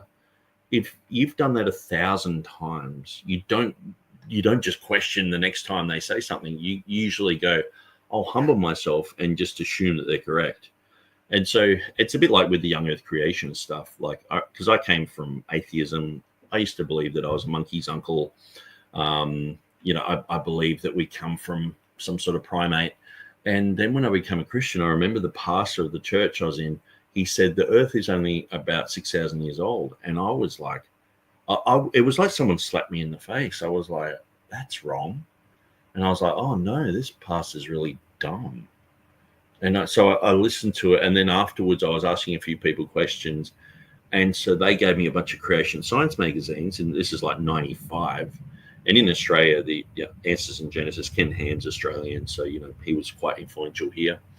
And I devoured them. And I was like, oh my gosh, I've been so wrong. And it gets to the point where you read that much stuff about creation science that usually if Answers in Genesis says something, I just go, it's probably correct. Because I was so wrong. And that's the thing. The things that I thought about the King James were so wrong. I was so illiterate and uneducated about the King James issue that now I look back and go, yeah, I was so wrong. That when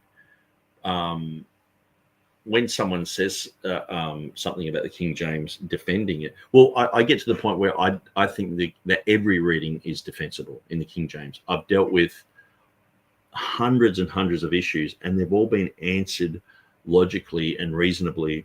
When you look at the King James Today.net website, when you look at my website and others, you go, we've got good answers there. And it's not just one or two answers here and there. We've got in-depth answers about everything. The most like if you ask James White, bring your best that you've got, Revelation 16:5 and Ephesians 3:9, he's saying all this stuff. We've got answers for that. And we can answer reasonably, logically. We can point where he's wrong. And many other people, Rick Norris and other people are all saying this other stuff. We're not shying away from what they're saying. Now, the only reason I've blocked Rick Norris from the Textus Receptus Academy is because he wouldn't interact. He would just throw a block of text. People would debate and argue and all the rest of it. And then in his answers, he would just throw another block of text. And he wasn't interacting. It was a monologue. He was just monologuing. So I let it go for like 6 months. And then after a while, I was like, look, because he just kept saying, you're like a King James onlyist. You have to admit it. I'm like, I'm a Textus Receptus guy. I've done my own edition of an update. Why would you call me King James only? You know what I mean? Like, it's only because James White's category just covers pretty much everyone except for his group. Everyone's in a cult, apparently. It's a demonization. But he just kept saying it. And even if I get him to sort of come around, 2 days later, he'd put up a thing. You're a cultist. And it's like, you have to admit you're a cultist. So I just got tired of it. So I got rid of him. But most other people, Mark Ward's been on there. Lots of different people have been on there. Grantley MacDonald, who wrote a book about Against the Comma, he's been on there interacting. He's an atheist guy, not even a Christian. I've let him get on there and say stuff. So it's not like we're hiding from these people. We're actually inviting people's arguments. Give us your best. We'll deal with it. And we're answering appropriately. And the thing is, someone has an answer like 5 years ago, and that becomes like the standard, and then people grow on from that, and they're able to condense things and find more evidence to back that up. And it's like the Easter thing. I mean, I think a lot of people are coming around to that. The whole thing of Easter being a pagan festival. I mean, James White thinks Easter's a pagan festival, and he called me a Ruckmanite for saying it's not. But now Wes Half and Mark Ward and these other people are like, oh, it's not a it's not a pagan festival, and people are like going, yeah, okay, it's not a pagan festival, but people like James White are just still stuck in the mud. Their arguments are still old, and because they've rejected like people like me and Scott Jones and Will Kinney and KJV today, and he won't look at it, he will never grow from that position. Calvin says 1861, April 12th, to Westcott and Hort. Also, but this may be cowardice, I have a sort of craving that our text should be cast upon the world before we deal with matters likely to brand us with suspicion. I mean, a text issued by men already known for what will undoubtedly be treated as dangerous heresy will have great difficulties in finding its way to regions which might otherwise hope to reach, and whence it would not be easily banished by subsequent alarms. Life and Volumes 445. Okay, that's interesting. Thanks for that, Calvin. Sifted Sand says, I think smoking cigars, drinking alcohol, and tattoos are all signs of becoming like the world, which loves and celebrates all these things. Yeah. I came out of the world, saved by grace, the grace of God, and faith in Jesus 3 years ago. And I'm astounded at how the same things the Lord saved me from are infesting the church left and right. Yes, it's true. To me, they're obviously not good, but I am someone who didn't grow up in church and got saved later in life, so I don't know how the very world I got separated out of by the Spirit of Christ seems to be embraced by so many churches and Christians. I think the thing is, Jesus said, many will say to me, Lord, Lord, didn't we prophesy in your name, cast out demons in your name, and do many wonders in your name? And he'll say, I never knew you. I think Jesus doesn't know. He's not part of 95% of churches. It's just religious, dead religious. There's lots of activity happening, but that people just don't simply know the truth. And Jesus said many will say that.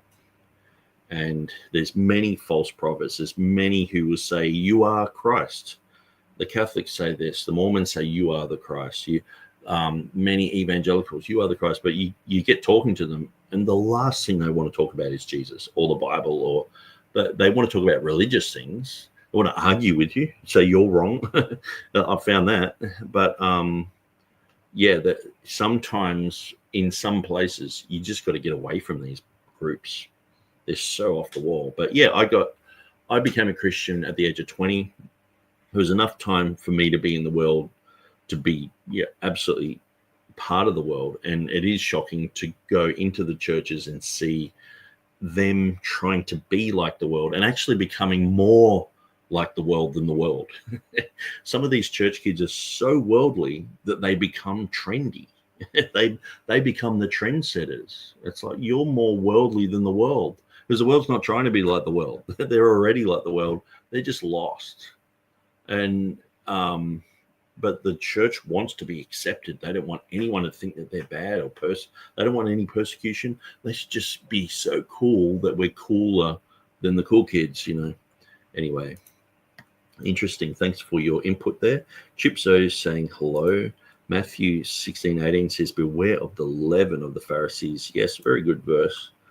Born Again Lunatic says, welcome to capitalism. That wicked economic system is one of the reasons why we have so many new perversions today. Okay, so I think true free market capitalism is good, but I mean, the capitalism we see today is very tainted. Government is involved to the back teeth, and we rarely ever see true, capitalism in its purest form.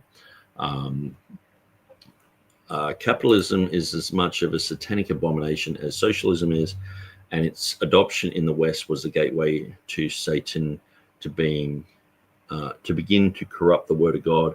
People will do anything for money. Yeah, and I would say I sort of subscribe to the von Mises type of capitalism, freedom of trade, freedom of choice, limited government involvement, that type of thing. And so what we see now is corporatism called capitalism. So, and just plain corruption, basically the CIA going around toppling economies, toppling governments, and just saying, well, it's all for capitalism sort of thing. No, it's for corporatism, it's for private companies, it's for the military, this type of thing. Mr. Wall Street says, sire, silly debate, wasting time not spreading the kingdom of God in heaven. Yeah, well, it just depends, because for some people, if you go street preaching, they say, no, the Bible's filled with errors, filled with mistakes, filled with contradictions, and I can look them straight in the eye and say, no, the Bible doesn't have those. And he pulls out an NIV or an ESV. He can show me where you have to marry your rapist. It's not in the King James. He can show me where, you should hope that legalists cut off their genitals. Well, my King James doesn't say that. An atheist can just show me where Jesus got angry, so he's in danger of the judgment, according to his own words, and I'll say no. Or he can show me where Jesus lied and said he's not going to the feast, where I can say, no, King James says he's not going to the feast yet. So to many people, this is such an important issue. This is actually this is the stronghold in their mind that's hindering them from entering the kingdom of God. And so I've found that, having these answers, being able to be educated on these topics, because Muslims bring up these same things, atheists bring up these same things. And so I don't think it is a waste of time debating this. And you can multitask. I mean, not all of us spend all of our time evangelizing. It'd be great if we did, but it's like, you have to go and learn stuff. And the disciples didn't just spend all of their time evangelizing. Neither did Jesus. He would sometimes, teach things. He talked about eschatology. He talked about, parables and all sorts of different things. And he went alone and prayed and stuff like that. And so you can multitask. Multitasking is great. You can do this. And some people that love to play golf. I don't like golf. I think it's boring. But some people do that, and they go and evangelize, and they play golf, and they evangelize, and they play golf. That's just the way life is. So I don't think this is a waste of time at all. Paul Anker says, I think William Lane Craig advocates theistic evolution, unfortunately. Yes, that is a big problem. And so I haven't really got much into his material. I know James White's dead set against it.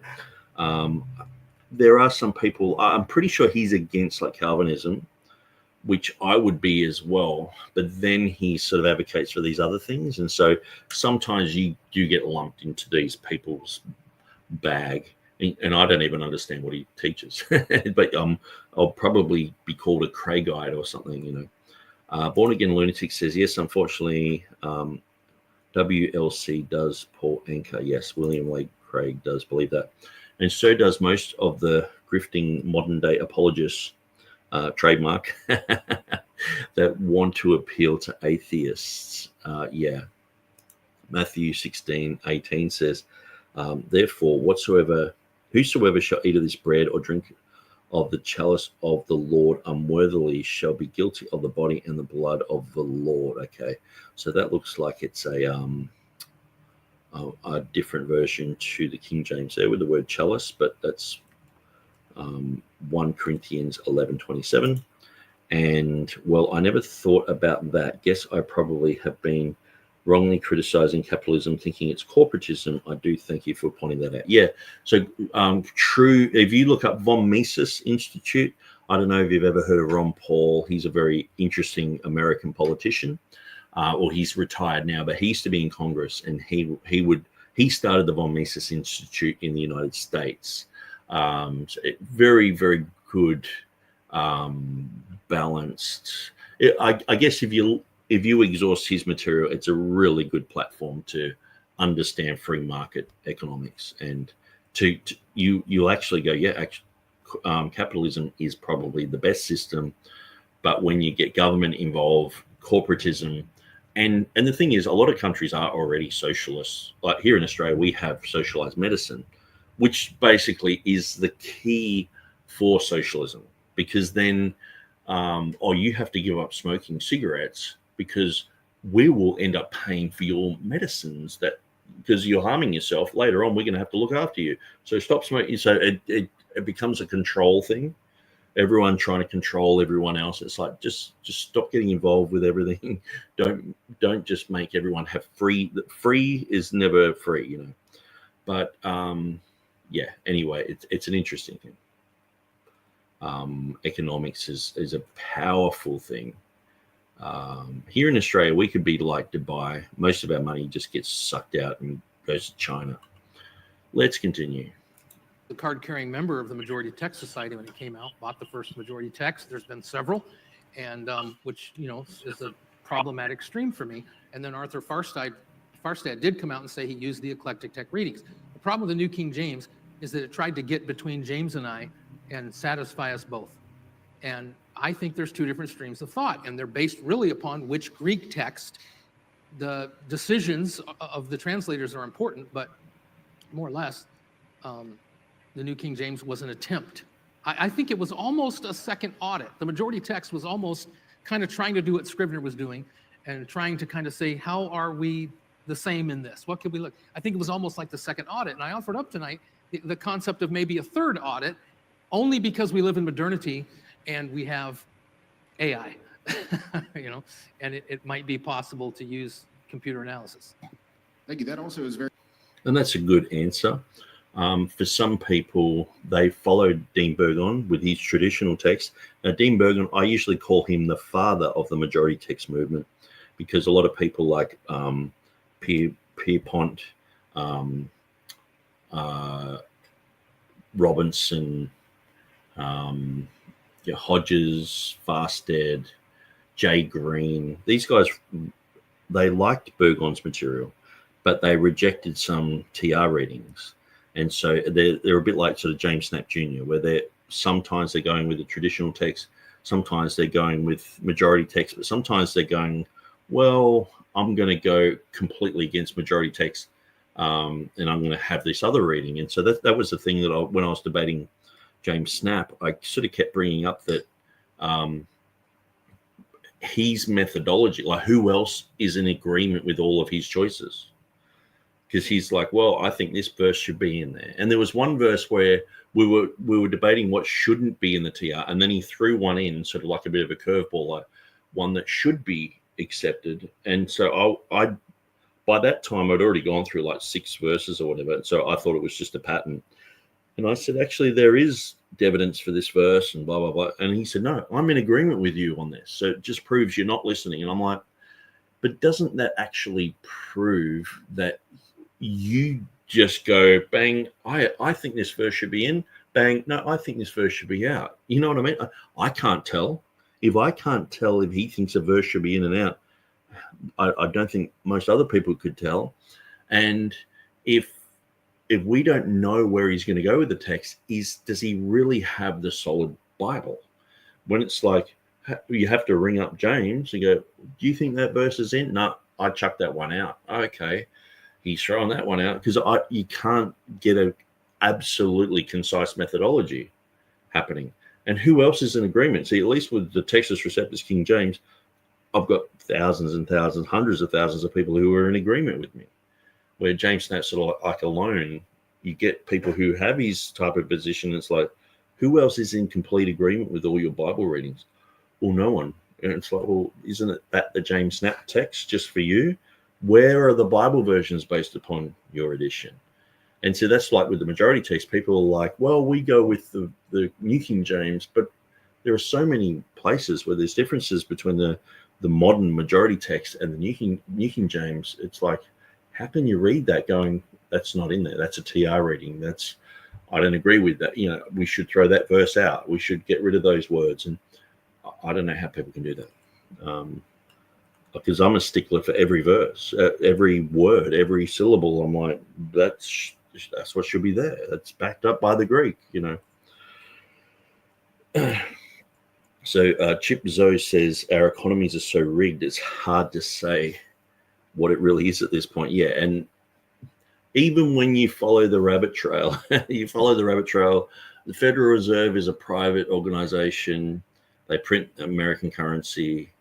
It's probably not backed by the gold. Like even when they, Joe Rogan interviewed Elon Musk, and he said, "So is there any gold in Fort Knox?" He's like, "Well, we don't know."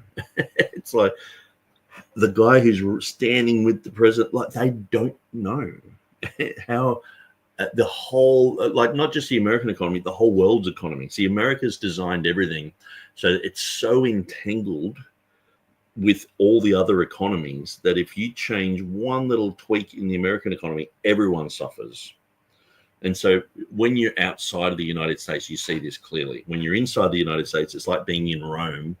It's like, oh, we're just doing this today. Oh, Donald Trump's doing that. And then the rest of the Roman Empire, which is basically the rest of the world, because they're the only superpower, they just tweak something and it's like, man, our dollar crashes, our exports are like sky high, inflation goes through the roof, and then then some other group will get in and start bombing Libya or whatever, and then prices will go up for this and that, and there'll be a ton of refugees all everywhere, and then they'll do something else, and this is just the type of thing we're seeing happening. And so the economies are just going up and down, and then you see these things like Bitcoin based on the American dollar. So it's like these are outside of the economy. No, they're still based on the American dollar. And so if the American dollar crashes, they crash with it. And so you follow that rabbit trail all the way down, and you get to in the Fed sort of thing. But the Federal Reserve is a private entity, and European bankers for the Bank for International Settlements, they turn around and dictate to us.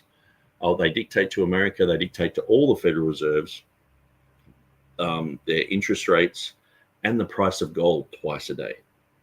So who's really in charge? A bunch of guys in Switzerland. So you'd have to have a complete and total revolution reform. And the chances of that being successful, especially when you're dealing with that type of money, when you're dealing with that type of money, you have private armies, mercenaries, all sorts of things behind the scenes. And so it's like there would have to be a global reform, and the chances of that landing on its feet are slim. So I mean, I'm just looking at Book of Revelation is going to start. There's going to be everything's going to be turned upside down. It's going to be wild. But anyway, let's continue. Very helpful. Thank you to the person who asked the question. Next question will be addressed to Dr. Levesque, and I'll just read it and see. I think we'll be able to follow. How do we account for verbal plenary inspiration when we see differences between Old Testament readings and their New Testament quotations? Can we say, quote, "it is written," end quote, when even the quotation may not be identical to what the Old Testament author wrote? Yeah, I would say the New Testament author was under inspiration, but was not obligated to quote exactly. It was referencing things the same way we reference things. It might some of them might appear to be a misquote, but usually they're like, oh, there's something more to be had, or there's something that's less there, or sometimes where's he quoting from, right? But nevertheless, as it comes to us in the King James Version, I've had to preach that as a pastor for 30 years, that this was there or whatever. But nevertheless, I have to give the chapter and speak authoritatively. And so this is the stream of thought that I'm in. I told you I was card-carrying members of other things. I find that the problem is more in the text than in the minutia.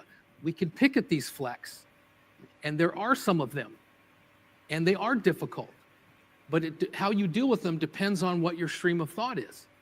And I don't think the King James translators, opposite of what Brother James is saying, I don't believe that they were using textual criticism or the same way. Dr. White, would you like me to read? Okay, so just if I was to answer that question, I would say, well, they most certainly didn't use the Septuagint edition. Now, they weren't under any rules that they had to quote everything verbatim every time they quoted something. So I don't do that. You don't do that. It's not natural to do that. If someone said, if I go preaching and I said, for God so loved the world, that's the God of the Bible, that's Jehovah God, God the Father. He loved the world, that's you and me, so much that he gave his only begotten Son. That's Jesus Christ. He is the only begotten Son of the Father. That whosoever, that's anyone on this world, whosoever believeth in him, that's putting your faith and trust in him, will not perish. That's talking about in eternity in hell, but will have everlasting life. That's eternity in heaven. I've just added so much stuff, haven't I? But have I preached, John 3:16? I have. And so when they were quoting things in the New Testament, they weren't just going, hey, let's just quote verbatim the Old Testament here and go 100%, we have to quote it, or else everyone will think we're misquoting it. Now, many times, even Jesus would use certain terms and he would say them a little bit differently.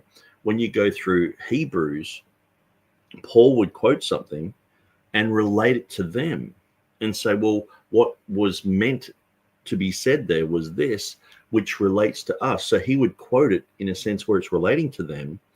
And then he would say, and now when we read through that, that applies this way to us. So and sometimes they would quote, like you look at Romans chapter 3.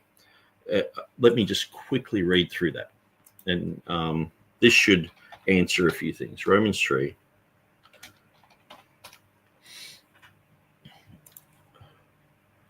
Now, if we just read through from verse 10, so it says, as it is written.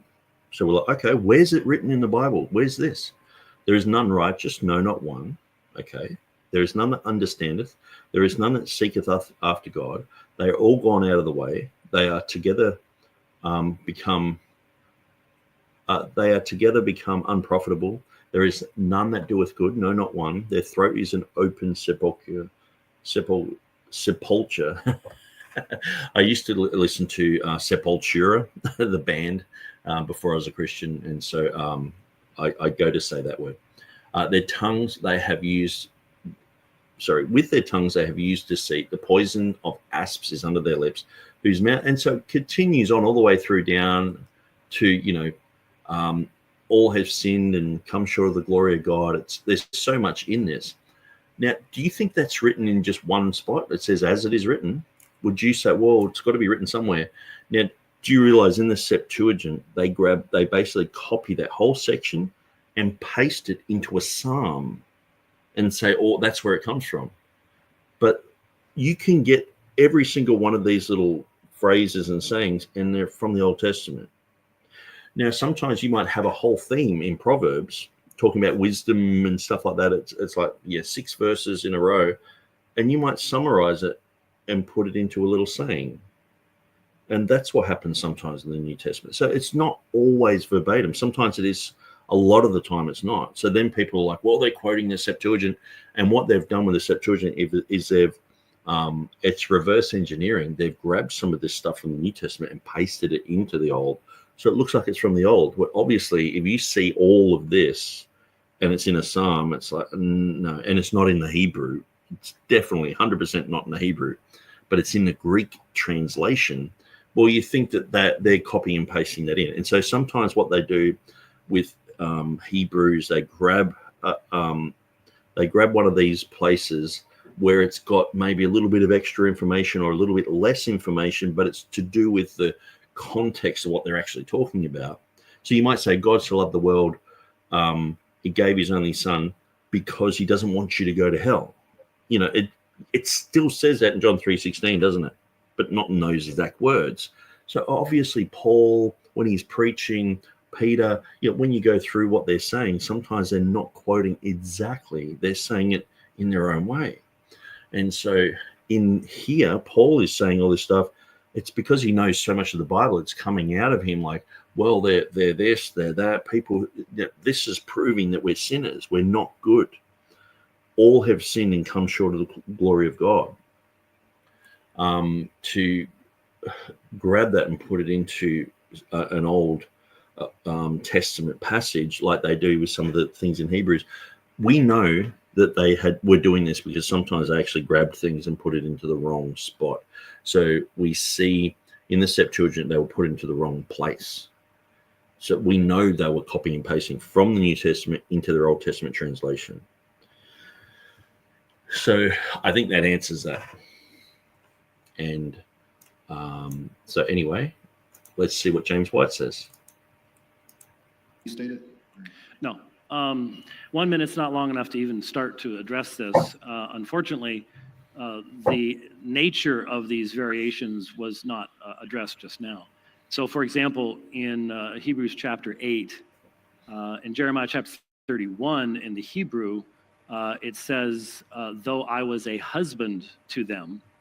And when that's quoted in Hebrews chapter 8, it is quoted as, though I did not care for them. Now, those are two very completely different things. That's not just a different way of saying the same thing. Those are... Yeah, but oftentimes what you do, like, I might even just quickly do this. Okay, so I was a husband to them. Now, let's just prove right here, right now, that what James White is saying is in error. And we'll just do it by doing a quick Google search. These things have usually been answered by, King James Textus Receptus defenders, because these type of things will be brought up. Okay, so in the Old Testament, it says, okay, King James, where is it? I was a husband to them. Okay, so Jeremiah 31:32. And I'll go to Hebrews 8, and we'll get the exact place that he's talking about.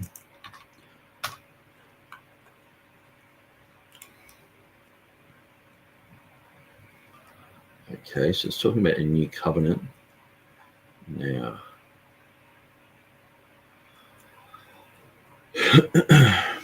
okay, so Hebrews 8, 8 to 10. Now, I'll grab Hebrews 8 in the King James. Sorry, this is a little bit slow. Hebrews 8, KJV. Let's get that up.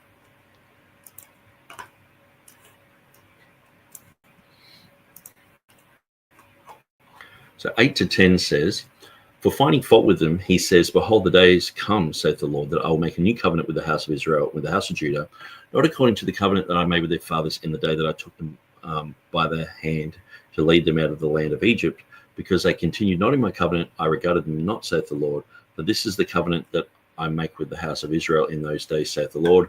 I will put my laws in their mind, write them in their hearts, and I will be their God, and they shall be to me a people.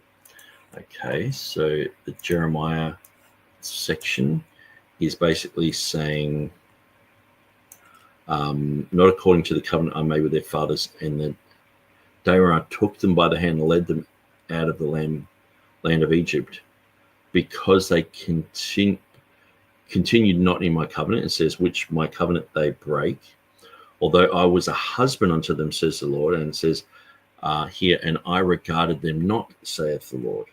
Okay, so let's look at that issue. Now, if I was to check on this, I would go to KJV today, the first place that I go to.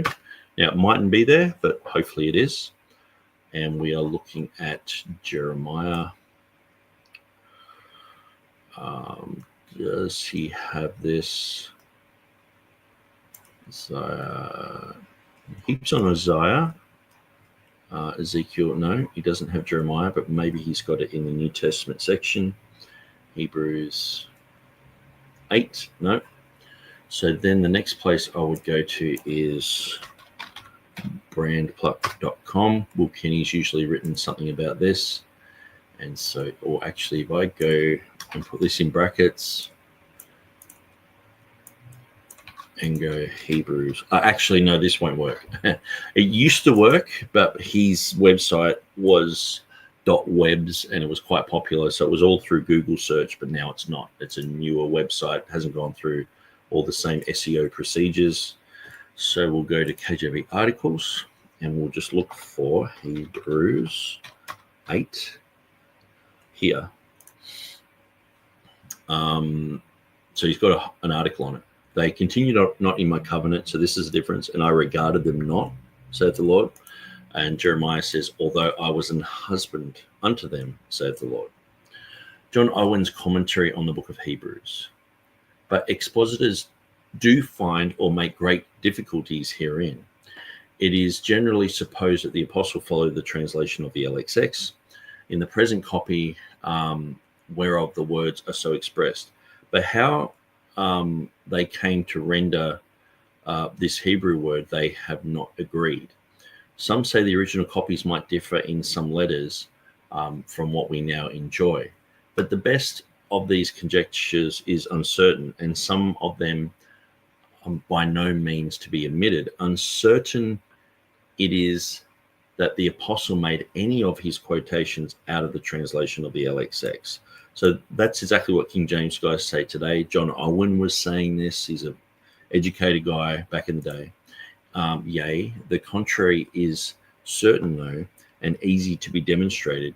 Neither did he write this epistle to the Hellenistic Jews who, he wrote it to the Hebrews, who lived or belonged unto their dispersions, wherein they made use of the Greek tongue, but unto the inhabitants of Jerusalem and Judea, principally in the first place, who made no use of that translation, he expressed the mind of the scripture as he was directed by the Holy Ghost in words of his own.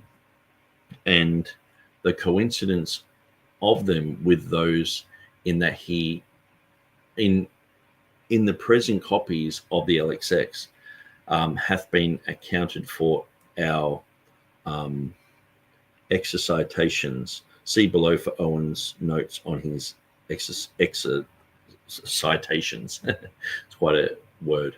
The apostle neither in this nor in any other place doth bind up himself precisely into that translation of the words, but infallibly gives us the sense and meaning, and so much he hath done in this place. For whereas this Hebrew word signifies husband, it is as much as I exercised the right and power and authority of a husband towards them, I dealt with them as a husband with a wife that breaketh covenant. That is, saith the apostle, I regarded them not with love, tenderness, and affection of a husband. Wow, that's really interesting. So he dealt indeed with that generation, which so suddenly break covenant with him, and this manifests the meaning of the preceding words to be God's severity towards them. I used the authority of a husband. I regarded them not as my wife anymore, saith the Lord. Wow, that's really interesting. And that would be the point that Paul's getting at, because Paul knew the Hebrew Old Testament, obviously. So if he was just going to quote it verbatim, he would quote it verbatim. But he's gone through and quoted it and saying he regarded them not, because other places would show that a husband could do that with his wife. And so he, with the authority of being a husband, exercised that concept in that he did not regard them. Wow. I really like John Owen's material. Even though sometimes I'm in disagreement with him, the vast majority of the time he has a really good grasp on the Septuagint, its usage, and he basically says that the concepts that the Septuagint was copied and pasted from the New Testament into the Old Testament Greek editions, he has his mind in that position where most of his answers talk about that type of thing. But this is great, because why would Paul just quote a verse from the Old Testament sort of randomly? Well, he's trying to bring out a point. And so I guess it's like me quoting a verse and saying, for God so loved the world that he gave his only begotten son, that whosoever believes in him will not perish but would have, and then saying streets of gold. Now, does it say that? No. But do you get what I'm meaning? And why would I quote the whole thing if I'm not going to relate it to these people here? So let's read that in context. So I haven't gone through this before, or maybe I have years ago, and I have read through quite a lot of Septuagint Masoretic text issues, especially in Hebrews, but I can't recall this one. But so let's look at what he's saying in context. Now, of the things of which we have spoken, this is the sum. We have such a high priest who is set on the right hand of the throne of the majesty in the heavens, a minister of the sanctuary and of the true tabernacle, which the Lord pitched and not man. For every high priest is ordained to offer gifts and sacrifices, wherefore it is of necessity that this man have somewhat also to offer. For if he were on earth, he should not be a priest, seeing that there are priests that offer gifts according to the law, who serve unto the example and shadow of heavenly things, as Moses was admonished of God when he was about to make the tabernacle. For see, saith he, that thou makest all things according to the pattern showed to thee on the mount. But and so the thing is, even in this context, he's saying, do what Moses was commanded, whatever you've seen on the mountain, do on earth. So obviously, if Paul was going to quote the Bible, he would quote it exactly right. And if he doesn't, there's a reason. You know what I mean? But now he obtained a more excellent ministry. But how much also is he the mediator of a better covenant, which was established upon better promises?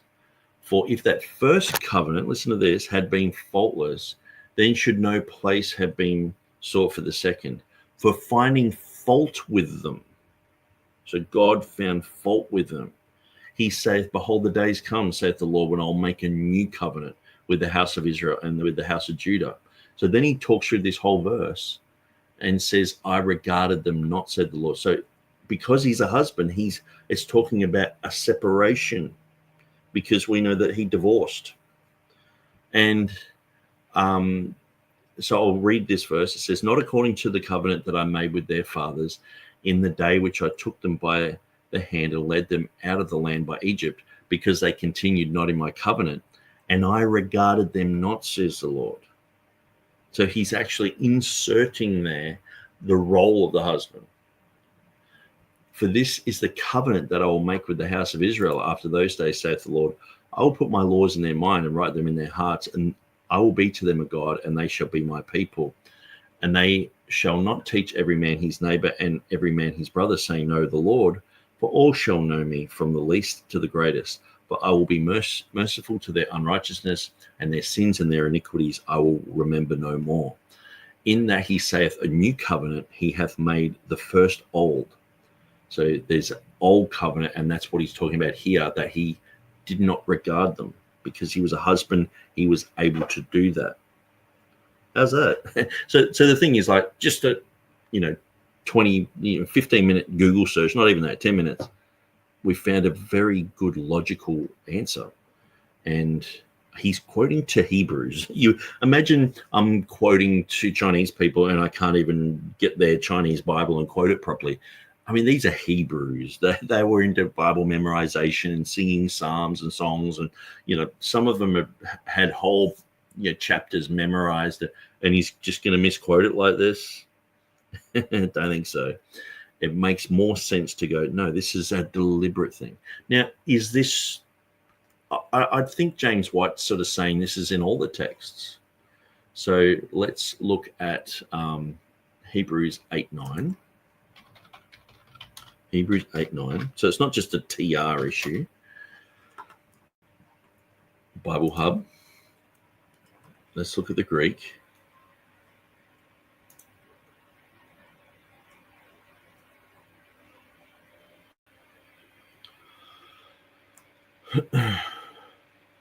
Okay, disregarded. Imelessa. Okay. So disregarded them, says the Lord. Okay, so that was what a husband could do. So use that Greek word. Let's see if it's in all the editions. Nestle edition, Westcott and Hort edition. It's in the majority text. It's in the Greek Orthodox text. It's not in Tischendorf. Tischendorf's a weird text. It's in the Textus Receptus. So it's not actually a variant or anything. It's just a biblical concept. So even all that I just said, critical text guy could argue that and learn from that. Okay. So, but James White's saying this is an issue. I guess he's saying, well, that's a different reading from the Septuagint, you know. Instead of understanding the Septuagint, we're getting these type of readings and saying, oh, it's different. Let's amend the Old Testament Greek translation that we got. Okay, so, yeah. And that's only looking at one person, Owen. I mean, if I'd spent like a whole day studying this and going through that, I think I could really point out some interesting things about that. But to me, as just a quick cursory look, I'm like, okay, I think I found my answer. But James White would no doubt have this, oh, it's a Septuagint thing. That departs from the Hebrew, you know, maybe we should actually amend the Hebrew. There's probably a different text here, the Dead Sea Scrolls and blah, blah, blah. Different things. And the reason they are is because there's a textual variant in the Hebrew between Baal and Gaal. Baal means husband, Gaal means to despise. Okay, so he's saying that this is a textual variant, Baal and Gaal. And so the New Testament has made a mistake here. So this is the thing. Metzger, this goes back to Metzger. He believed that the New Testament had errors in the originals. Okay. So James White's saying this is an error. Or maybe what we'll do, we'll let James White finish what he's saying, and then we'll look up his Hebrew. And the Greek Septuagint is what is being cited by the author to the letter to Hebrews. And that is relevant to the argument of Hebrews chapter 8. So this is a very important area. There's only 4 or 5 we have to look at, but they are extremely challenging. Okay, so he's saying they're extremely challenging. Hebrews 31, 32. Let's look at that. Bible Hub. Okay, we'll go to the Hebrew text here. And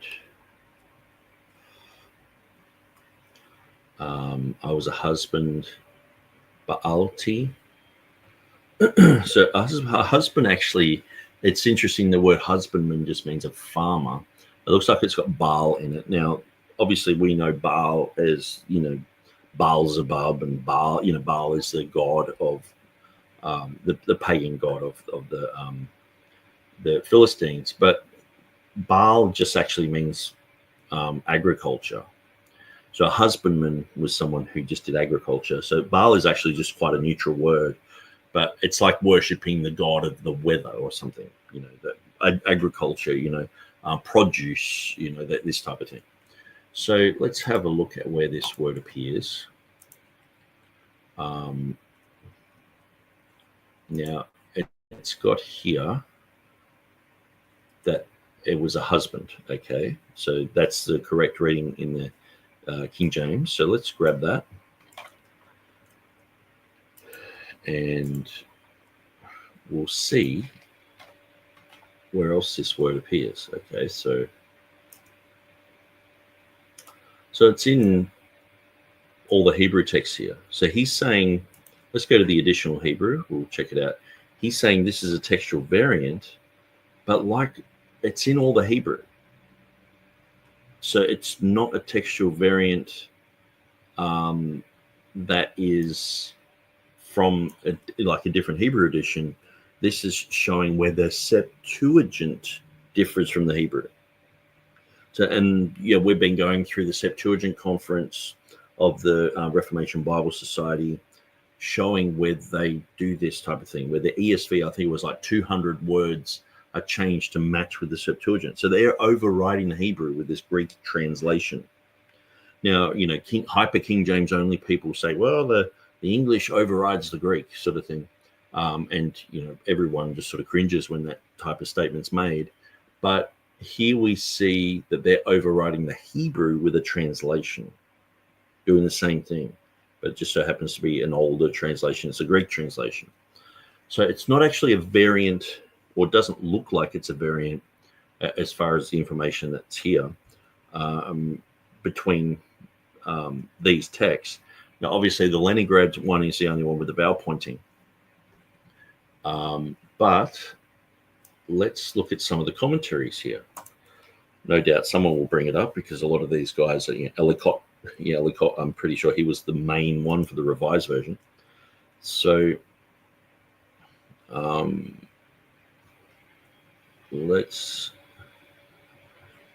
here it says, although I was a husband unto them, the margin lord over them. Okay, we should, however, changing one Hebrew letter, read, and I abhorred them. So they're saying we should agree with the LXX and the Syriac text. Instead of thinking, no, that was probably matched up to the New Testament reading in the Greek, they're going, let's override the Hebrew with this reading. So it's sort of a bit of a circular logic here.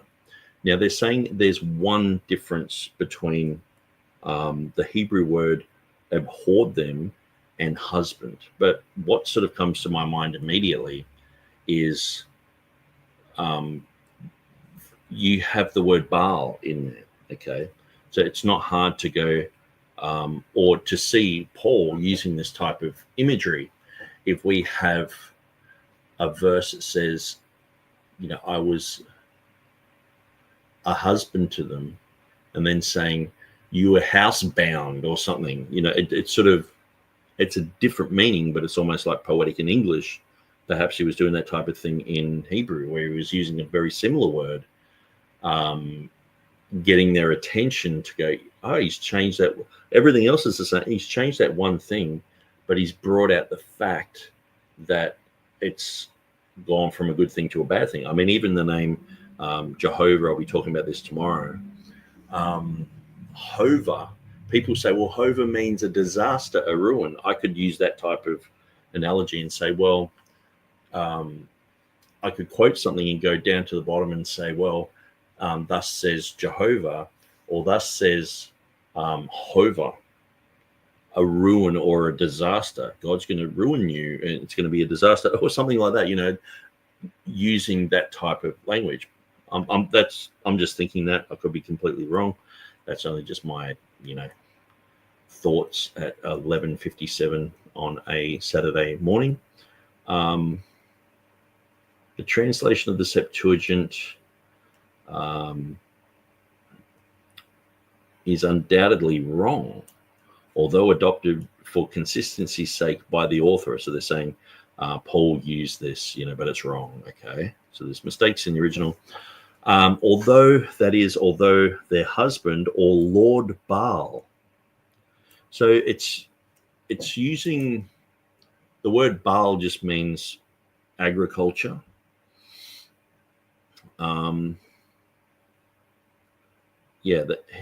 Septuagint is agreed with here. Maybe Wilkini continues with this.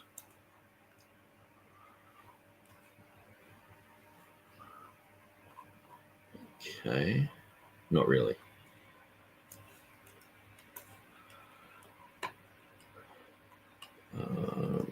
LXX. Oops. LXX.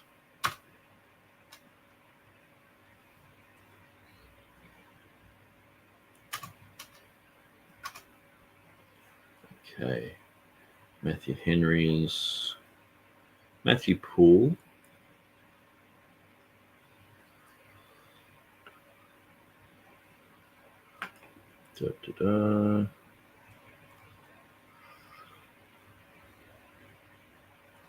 But definitely in that context, there's a covenant being broken. There's a new covenant. So a husband would have that authority to break that covenant. And to me, that makes a lot of sense. John Gill.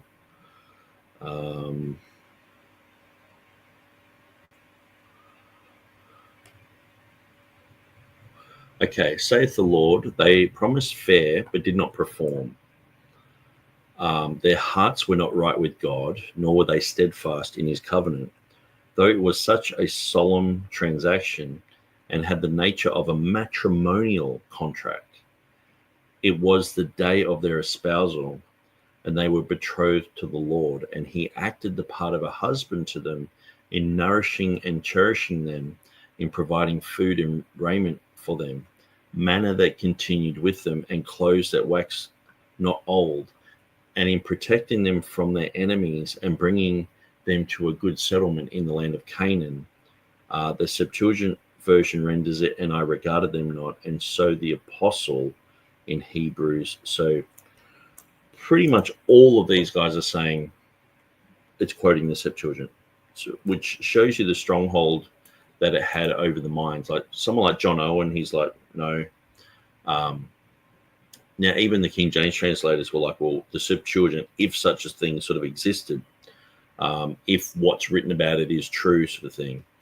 But I think today the whole recognition that the Septuagint is a retro translation with parts of the New Testament being added to it, and that if the Septuagint was accurate to the Hebrew at some stage, that edition has been completely lost in time, and what we have now is the fifth column of Origen's hexapla. Geneva Study Bible says, not according to the covenant that I made with their fathers in the day okay, so it says here, and so were the opportunity of their own divorcement by their infidelity. And so I'm actually just looking for that word that is the change, apparently, in the Septuagint, the one letter change, because that sort of interests me. But anyway, I better get back to, but that's where I would head with this study. It looks like I've sort of studied a little bit more than I thought I would, and so I'll probably put some of this information into my website, and I'll just sort of chip away at that and let that grow. And I'll probably throw some material up on the Textus Receptus Academy, and someone's probably done a full article on that, and they'll throw me their information. But let's continue. All right, the next question addressed to Dr. White. Though you were a critical consultant on the New American Standard Bible Ruckman Foundation, and you read Greek, would you endorse something like the New Living Translation or similar paraphrase for a child or for a babe in Christ? Well, maybe someone who's learning English as a second language or something like that as a starter type thing. But I really struggle with things like NLT. I struggle with using T because once you get to a certain level of paraphrase, I'm not really sure it's translation anymore. I have some friends who really like the NLT. Well, okay. But I do really, when you say endorse, you know, for kids that are learning the language or someone who's learning from another language, isn't like that, maybe for a while, but it should only be a stepping stone, and it should be very clearly expressed that this particular version is on a lower level of complexity than the original language is, and therefore you're missing stuff. There's stuff that isn't there. That's the problem with it. The question concerns paraphrase translations or kind of an extreme dynamic equivalent translation, which is the opposite of a more literal translation, yeah. Which, of course, the King James is. So I think we all favor literal translations. Yeah. Not, they can't be entirely literal. But anyway, so the question was, would you endorse something like the New Living Translation? I mean, I know your answer, Yeah. but I'd like to hear how Well, I mean, I have 9 grandkids, and sometimes you buy the, you know, Johnny's first Bible. And I mean, it doesn't sound anything like the King James. It doesn't even hardly sound anything like the Bible, right? It just got pictures of Noah's Ark and Moses in it or whatever. But we, like he said, we're trying to instigate. We're trying to introduce Bible characters and things like that. I'm not opposed to playing Alexander Scorby to my grandkids, but I'm not opposed to reading them, a children's book as well. I'm not for dynamical equivalency or paraphrase in any stretch, but we got to be realistic. I think we're all agreed there.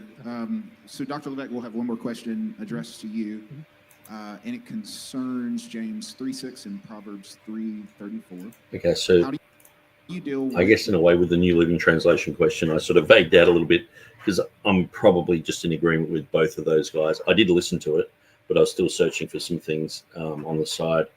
But yeah, it's not really a translation, it's a paraphrase. And like you said, it's more like a children's sort of Bible, sort of introduction sort of thing. And I've had people, good friends of mine who use the New Living Translation, and you can't do any decent type of in-depth study. I used to be in a Bible study where I would read the King James, and I would even update the words on the fly. It's like, I wouldn't say believeth, I'd say believes. And I would know how to, sometimes a word would be around the wrong way for modern, ears. And so I would word it in a certain way, which was still exactly, King James. And I guess that's, being part of the whole thing with the KJV 2023, just putting certain things in a certain order. And I'm there listening to someone read New Living Translation, and then an NIV, and then a New King James, and then something else. And no one else had a King James except for me, and they'd tease me about it. And sometimes it would go around, and I would think that I'm in the wrong chapter because the verse was so different. The subject was so different. And I've read mine, and everyone's scrunched their noses up, but they all think that I'm wrong. And that's the problem. And this is destroying Bible study. It's destroying Christianity. I used to have this little meme on the Textus Receptus site that I ran before the Textus Receptus Academy. It has like 8,000 people in it. And it had a picture of this guy. He's watering a plant, but he's got a rope around. The plant's only small. He's got a rope around the plant. So obviously when the plant grows up, this rope's going to get stretched around it, and it's a noose around his neck. And it had Westcott and Hort text, and then the guy was called Christianity. So he's watering this. It's only a little baby at the moment, but it's going to grow up and it's going to hang you. And this is what it's doing. It's destroying churches. People are like, well, the King James guys are causing all these problems and all this. They're splitting churches. No, these dumb translations with silly readings, with contradictions, with problems that are just bizarre and weird, and wrong genealogies, wrong geography, and all the rest of it. They're causing problems, not an accurate text that's been used for like 400 years. The new kid on the block is the one causing the problems. And then saying, you're the one that's causing the problems, it's like, no. And there's $1 billion Bible industry behind this. It's the Bible industrial complex. Of course, they're going to fight for their position in the market.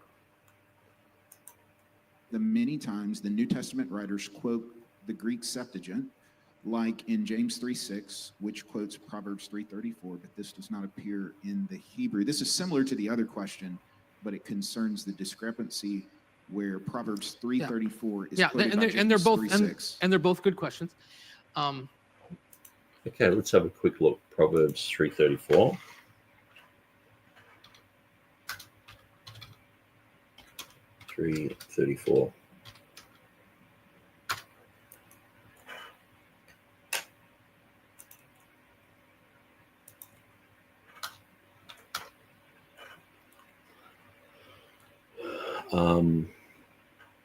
Okay, let's go to the King James.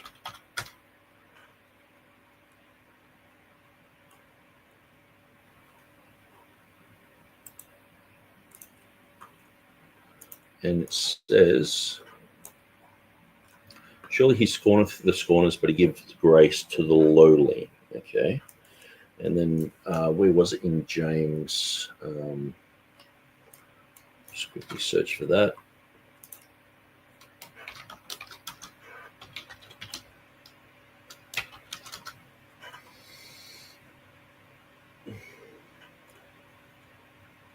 James 4:6.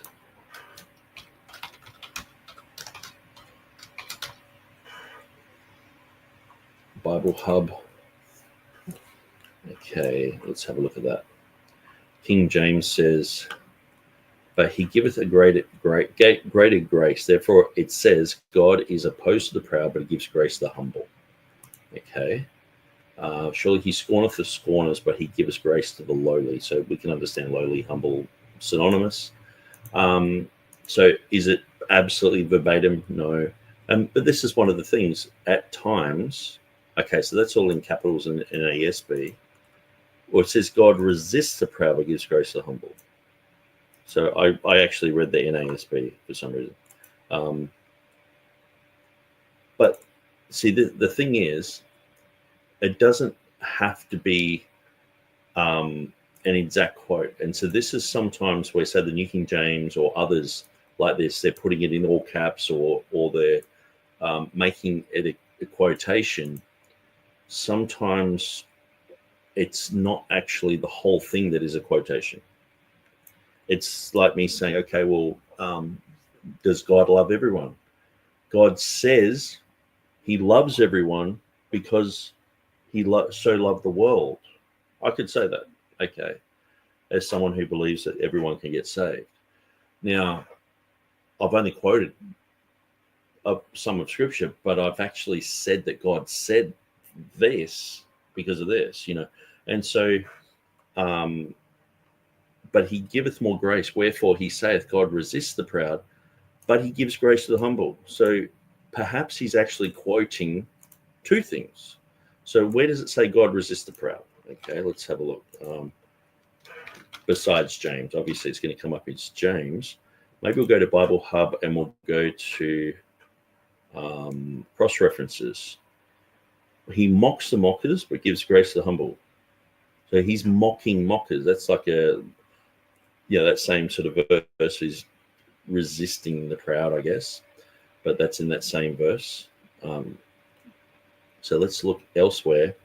Whosoever exalts himself will be humbled, but whosoever humbles himself will be exalted. For everyone who exalts himself will be humbled. He who humbles himself will be exalted. I tell you that this man, rather than the Pharisee, went home justified. For everyone who exalts himself will be humbled, but he who humbles himself will be exalted. Isaiah, for thus says the one who is high and lifted up and inhabits eternity, whose name is holy. I dwell in a high and holy place, and with the oppressed and humble in spirit, to restore the spirit of the lowly and to revive the heart of the contrite. So I think if I went through, a ton of scriptures here, the concept of God resisting people,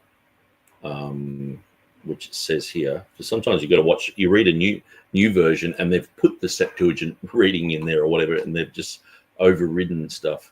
So God resisteth the proud. Maybe if I put in, maybe I can go to ChatGPT. I'll just quickly do that. ChatGPT, and I'll ask which verse.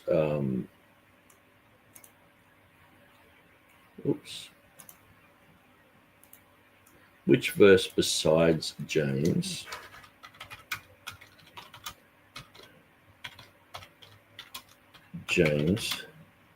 says something like God resists the proud?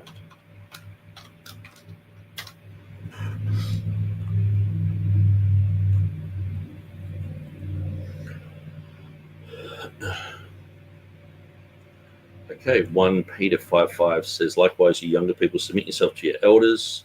Yes, all of you submissive to one another, and be clothed with humility, for God resists the proud, but gives grace to the humble. That's interesting. So he could actually be quoting 1 Peter 5:5, which is, it would seem anachronistic to do that, because I think James was written first.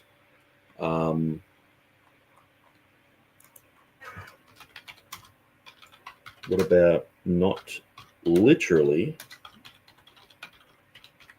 but just the concept.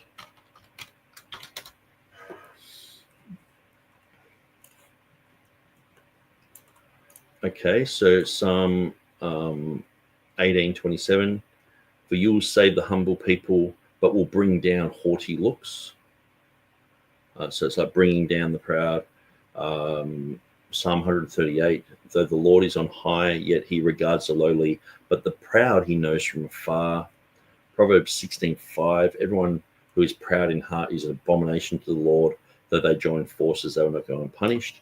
Proverbs 29:23, a man's pride will bring him low, but the humble in spirit will retain honor.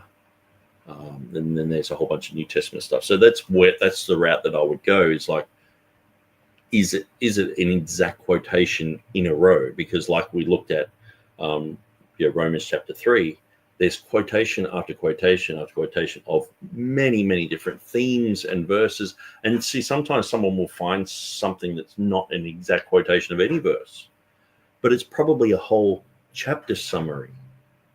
We can say the love chapter, in 1 Corinthians 13. I'm just trying to think of something that's written there, but it's not actually verbatim written there.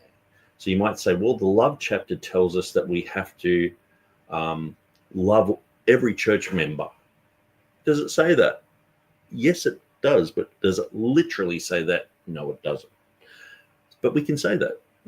And so that's the point that I'm getting at. Sometimes it's a whole theme, and we know it's a theme. And anyway, so to me, some of these questions are just, there have been books written on the Septuagint. This stuff, oftentimes, like John Owen, he's answered this stuff years ago.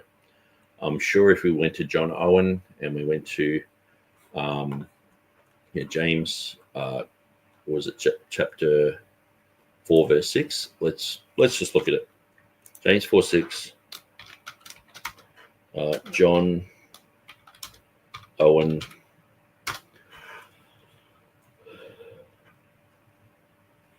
Okay. Let's have a look. Okay, so this is on Monergism website, which I think James White's a part of.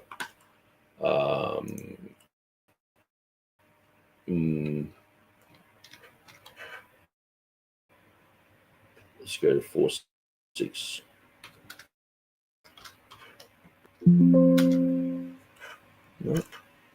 Or maybe it's just not loaded properly. I guess maybe it's a huge. Yes, it is going to ruin my bandwidth. I might disappear for a sec, but I'll be back. Okay, I think that's fine. 4:6.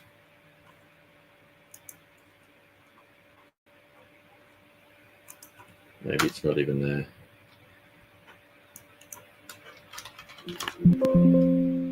No. James doesn't even appear there. Oh, maybe it's not searchable. Oh, no, it is.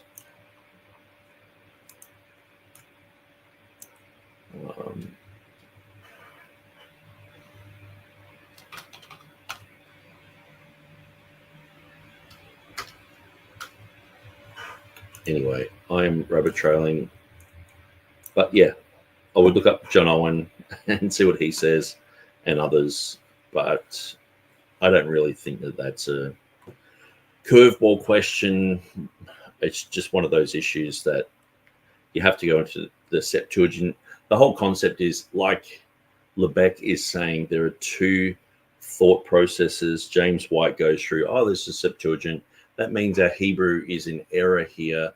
And Paul quoted the erroneous edition, or he quoted the correct one, and what we have today in our Old Testament is erroneous, this type of thing. So either way, there's a mistake there that Paul made or whatever, or it doesn't really matter. They're quoting Bibles with mistakes in it. So that's their mindset. But our mindset's different, where we're looking for these other type of answers. And so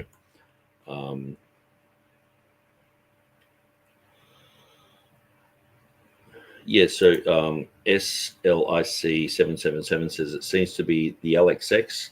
Proverbs 3:34, the Lord resists the proud, but he gives grace to the humble. Yes, but it is written in a different way there, where it's like See, what you've quoted there, I don't think is King James. Let's have a quick look.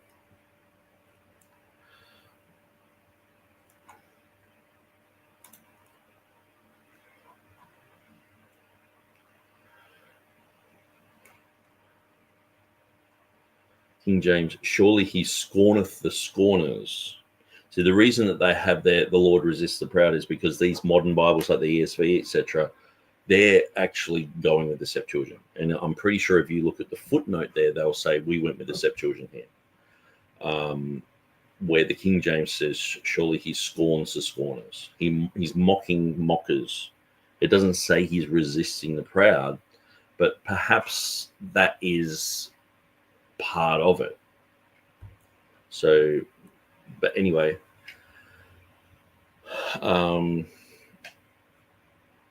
and that's the problem. You have so many different methodologies, and I think what Levesque is really trying to get across in his overall thing of the two streams, which I don't think is the best wording for it. Probably two different types of mindsets would have been more adequate than, because the two streams label is already taken by the Ruckmanite types who have this simplistic view of two streams of Bibles.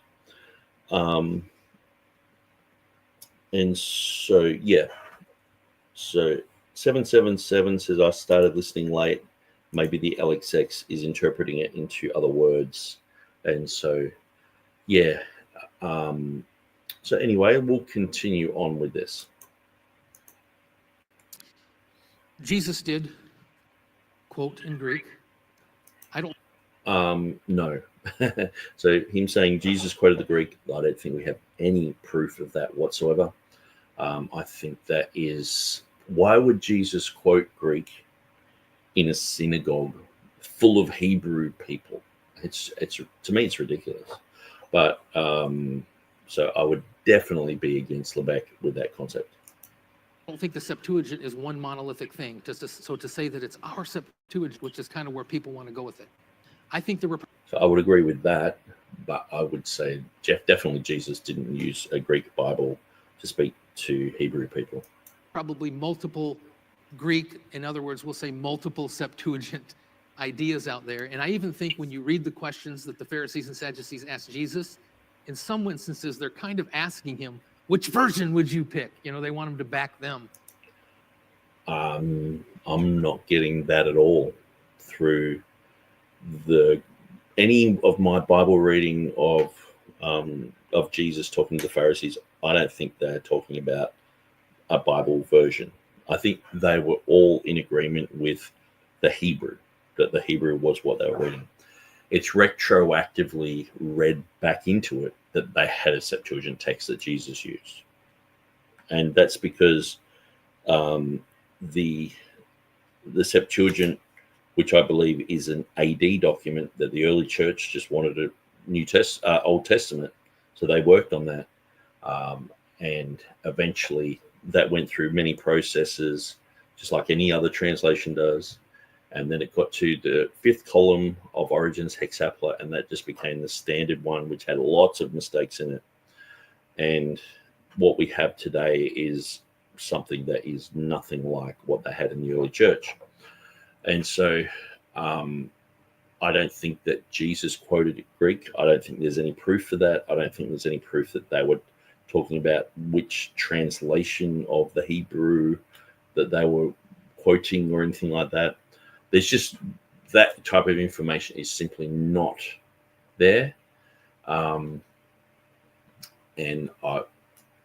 yeah, I'm in just complete disagreement with that. If you are in disagreement with me about the Septuagint, I would encourage you to go through the Septuagint videos that I've just done in the last few months. I think I've done 4 or 5 videos on the Septuagint and talking about these issues and going through a lot of information on these things. And so it's one of those topics which is huge, and I'm only giving you this much of an answer, but I'm sort of saying, look, if you want to know more, there's plenty of information that I've put on my website about that. So I'm not opposed to that. I think that textual criticism, I think that the debate, the Greek Hebrew translation and meaning debate was going on there in the New Testament, right? I don't think so at all. On the pages of the New Testament that we see. So I'm not opposed to the idea that he was quoting in Greek. I do think there's problems like with the modern. But the Trinitarian Bible Society believe that.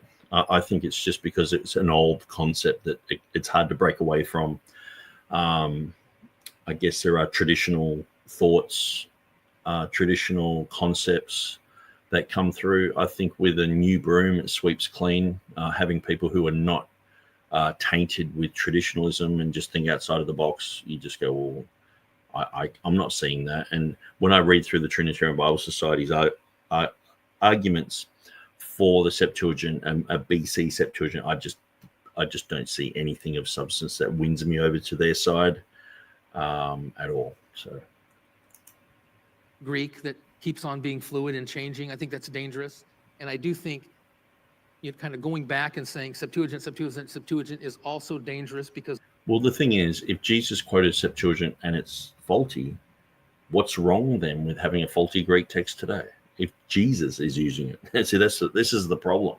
So I'd be definitely in disagreement with Levesque here, and that's one of the reasons why I read the Trinitarian Bible Society stuff and go, yeah, it's good to a point, but the Reformation Bible Society, they recently did a whole thing on the Septuagint. I would just encourage Levesque to go through those videos. Then you're like, yeah, it most probably didn't exist. Because there's spurious rivers off that as well. Before.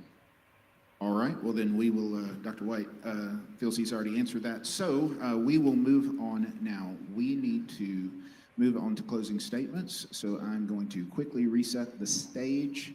I need, Josh, would you? Okay, so I did say at the beginning they'd gone through their closing statements. I guess I was actually thinking of my debate format tomorrow, where we usually do closing statements, then we have Q&A from the audience, because it's sort of like, okay, it's finalized. Okay, let's relax and let's just answer questions, so that way, if people aren't interested in the questions that come from the audience, it's like they can fast forward that bit. The debate's already over, sort of thing. You pull that to the center and I'll move my table and we will reset in about 1 minute.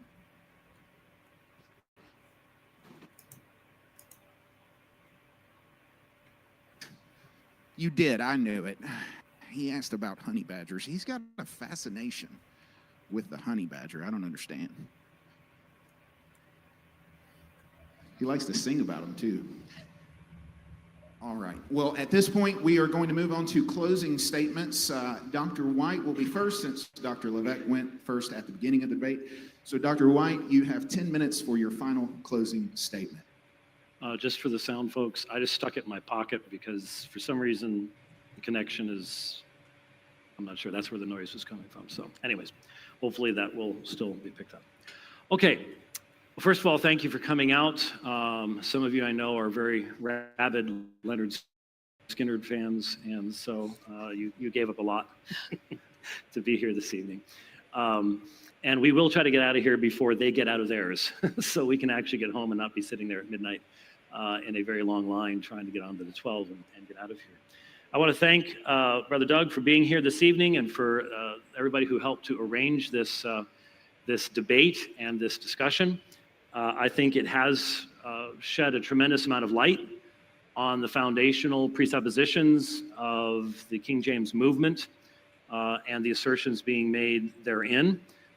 Thankfully, unlike when I ran into Peter Ruckman in 1995, and he wrote to me with profanity and racist comments and things like that, we didn't have any of that kind of craziness.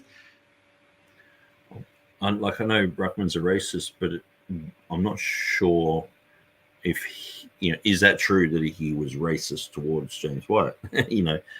With profanity and racist comment. I think he's just thinking Ruckman's a racist. He's profane, but I couldn't imagine him being racist towards another white person.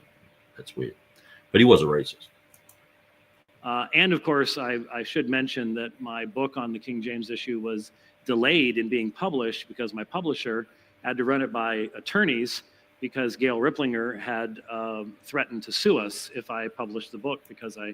So like some of the lowest hanging fruit, Gail Ripplinger, Texe Marrs, I mean, at the time there was a Dean Burgon Society. D.A. Waite had written Defending the King James in 2002. But it's like, all these type of weird characters, that they're the ones that they want to push to the front and say, everyone's like this. These are the guys they're following. So it's like me talking about Calvinism and going, the gods hate fags, guys. They're holding up the things, picketing funerals, dead soldiers and all this sort of stuff. And it's like, they're the Calvinists, right? These guys are James White. If you get this person and James White, they're exactly the same. That's what he's done with us. So they've made King James only a scarecrow term. It's a slander, and that's what James White does. So straight away, in his final comments, it's like me getting up there after a Calvinist debate with TurretinFan or something and going, well, I'm so glad that, back in the day, the God hates fags guys, the Calvinists there, they were extreme. They were crazy. I'm so glad that TurretinFan's cleaned up his act. You see this type of slander that he's doing. It's just, why bring up Ruckman, right? Why bring up Ripley? It's because James White is a slanderer. And in his book, he slanders good people. He slanders me, slanders majority text people. Anyone who basically has any whiff of King James about them, they're slandered. Documented many of her insanities in the book, and so Ruckman, racist, Gail Ripplinger, insane. Okay, what's he going to say? How's he going to relate this to this guy? Can you see it coming? I can see this coming like a train coming on a railway track. Is going in one direction, and he's going to say, "Thank God that this guy's not like that." But he's still nuts. That's exactly what he's going to say. The wild-eyed folks out there that I can never get to debate. There's certain guys that travel around here in the South, and I've had all sorts of folks try to get them to stand up here and face me and do cross-examination. I mean, I've offered to debate James White how many times?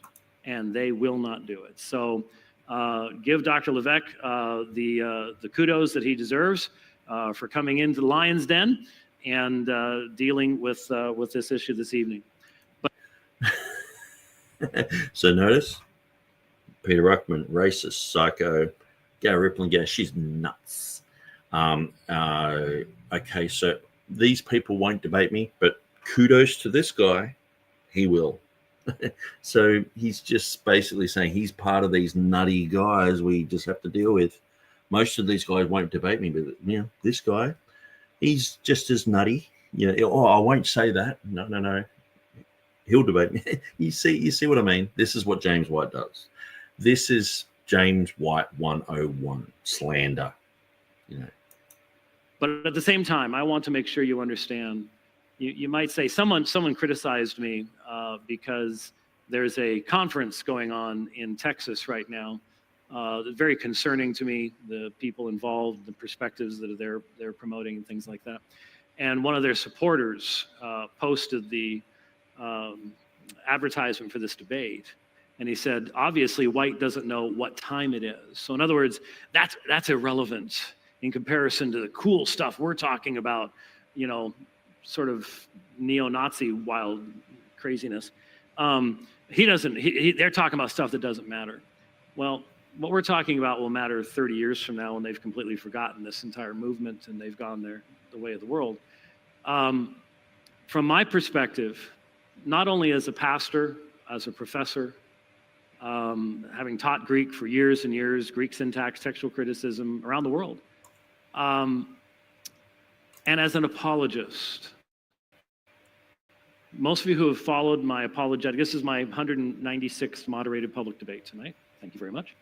And one thing, when I first debated Shabir Ali, one of the best known Islamic apologists. What's he actually said that's to do with this debate? Really? Ruckman, Ripplinger, nutty people. This guy's sort of part of that crowd. And I did debates. I'm an apologist. Some people say it's unimportant. I think it's important. At Biola University, I came up with a phrase that night that I used. Inconsistency is a sign of a failed argument. Inconsistency is a sign of a failed argument. And we've shown time and time again where James White is inconsistent in his textual methodology. He even claims, the CBGM overrides everything. Well, so everything before that would not have a correct answer if it overrides everything. They haven't applied the CBGM to everything beforehand, so that means all the Nestle-Alarm concepts and everything should come out with the wrong answer because you've got a different methodology now. So that's inconsistency. And when you look through the pattern, they had Reformation textual criticism, and they had the rise of Vaticanus, and then the introduction of Sinaiticus, and with Ruckman, different methodology. Tischendorf, different methodology. Westcott and Hort, different methodology. Then they go to Nestle, different methodology, using the Weiss text, using the Weymouth text, then going through to Kurt Aland and Bruce Metzger and Roman Catholics like Carlo Martini, different methodology. Then they go back to the Westcott and Hort text, different methodology. Then the whole concept of the Orthodox corruption of Scripture, the Bart Ehrman thing, it was already there, but it's been repopularized, different methodology. Then we get to today, they've got the CBGM, it overrides everything, different methodology. So that's inconsistency.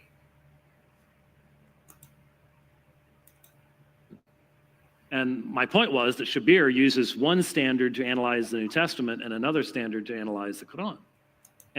And so James White uses one standard for the last 12 verses of Mark. He's like, we go with Vaticanus and Sinaiticus.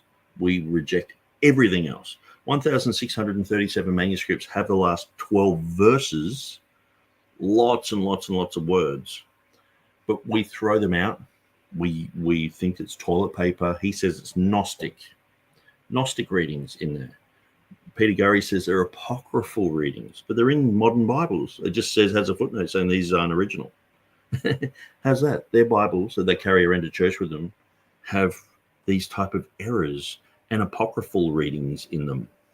So, okay, Bob, can I get you to read the Apocrypha for us today? Okay, and they read the last 12 verses of Mark. How strange is that? But so he overrides all the manuscripts for two, Vaticanus and Sinaiticus.